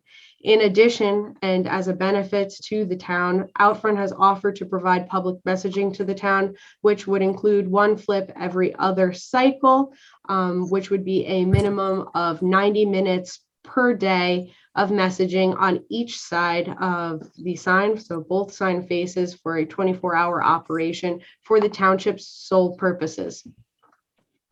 Other benefits of digital include the crisp and clear imaging, as well as the directed light. And as we've heard from Mr. Chantala, the sign operates through multiple modules, which contain internal louvers that direct the lighting to the roadway and prevent sky glow.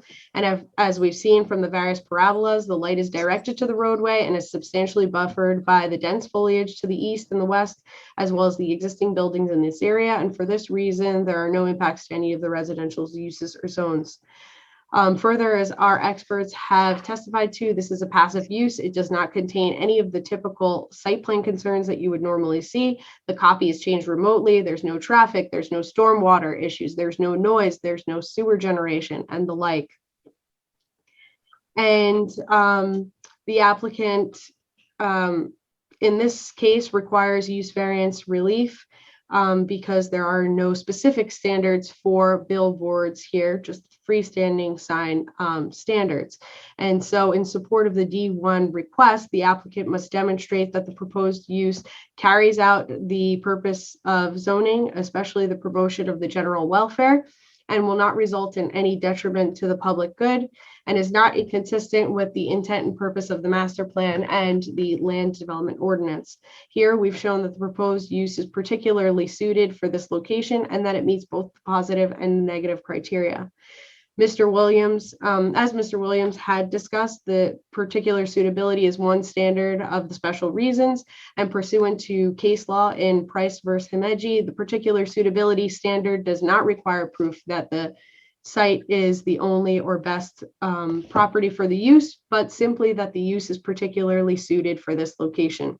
And we've demonstrated by the extensive photographs and the simulations and the various analyses and reports, including the multiple crane tests, that the site is situated along Route 78, directed to a major interstate, well buffered by dense foliage and other industrial and commercial uses, and does not have any impact on any residential uses or zones. So the proposed use also promotes the general welfare and advances the purposes of zoning by promoting local and regional commerce, providing opportunities for public service announcements, and offering a channel for free speech. As to the negative criteria, we've shown that there's no negative impact on the surroundings. And if you look at any of the residential, I think it's clear that there's no substantial impact. not only no substantial impact, but that there's no impact at all. In terms of the height, this application is supported by the municipal land use law and the case law. So even though the height is subsumed in the use itself, it also meets the requisite standard. It meets the New Brunswick Cellular versus Old Bridge case in that the height is necessary to effectuate the use. And similarly, it meets the Jacoby case in that the height does not have any regional impacts. Here, we're looking at an 11-lane highway. We have trucks traversing, which are all over 13 feet in height. We have the ability for additional visual obstructions of the sign when the sign is located within the cone of vision of the motorist. And further, as testified by Mr. Chantella, it's important to have some clearance from the existing buildings and the signs to ensure that the message to the public is clear. Finally, the setback variance is also subsumed in the use variance in that the proximity to the nearness to the highway brings a sign closer and into the cone of vision of the motorist and is a better zone alternative. It is also de minimis, and the impact of any variance would be entirely on the 11-lane adjacent super highway. For all of the reasons stated above and all of the numerous benefits which have been outlined throughout this application, Outfront respectfully requests that this board approve the application and grant the requested relief to allow an outdoor advertising sign at this location. And on behalf of Outfront Media, I would just like to thank you for your time and attention to this evening. And I do appreciate everyone's comments and questions throughout the hearing. Thank you very much, Ms. Berardo. Is there a motion to approve? Mr. Chairman, if I just might remind the board, as I have in the past, and I don't need to go through the entire negative and positive criteria. This board is aware of them, but the burden is upon the applicant to establish both the positive and negative criteria, including that the use would promote the purpose of the zoning, that the site is particularly suitable for the use, that there is no substantial detriment to the public good, and that it does not substantially impair the intent of the land use ordinance. That burden rests upon the applicant. They have presented expert testimony. You need not accept everything that the experts have said. You have the ability to determine which of the things they've testified to you find reasonable and which you do not. And I would also note the DOT license is not binding upon this board either. Thank you, Mr. Chairman. Thank you very much, Mr. Bergen, for that proffer. Do we have a motion?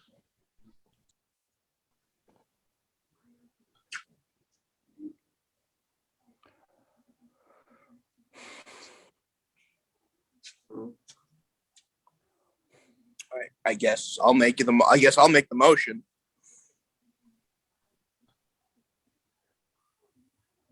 Is there a second? I didn't hear the motion.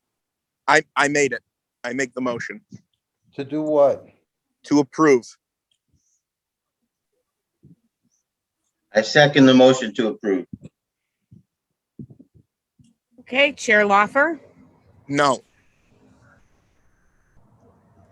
Mr. Glass, Yes. Mr. Cunningham, No. Mr. Hochstein, Yes. Mr. Furstenbaum, No. Mr. Sahada. No. We have 4 noes and 2 yeses. So Bruce, motion denied.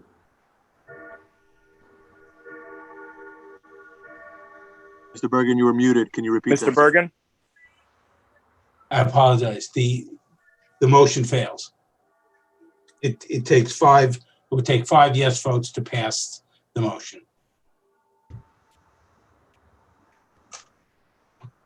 I will move to deny the application as submitted. You need not do that. I think at this point, Mr. Bergen, please correct me if I'm wrong, but the business in front of this board for today is complete. Correct. And we can move to adjourn. That is correct. Thank you very much. I'd like to make that motion to adjourn. Second. All in favor? Yes. Yes. Thank you very much. Thank you, council, for a fine presentation. Thank you very much for your time.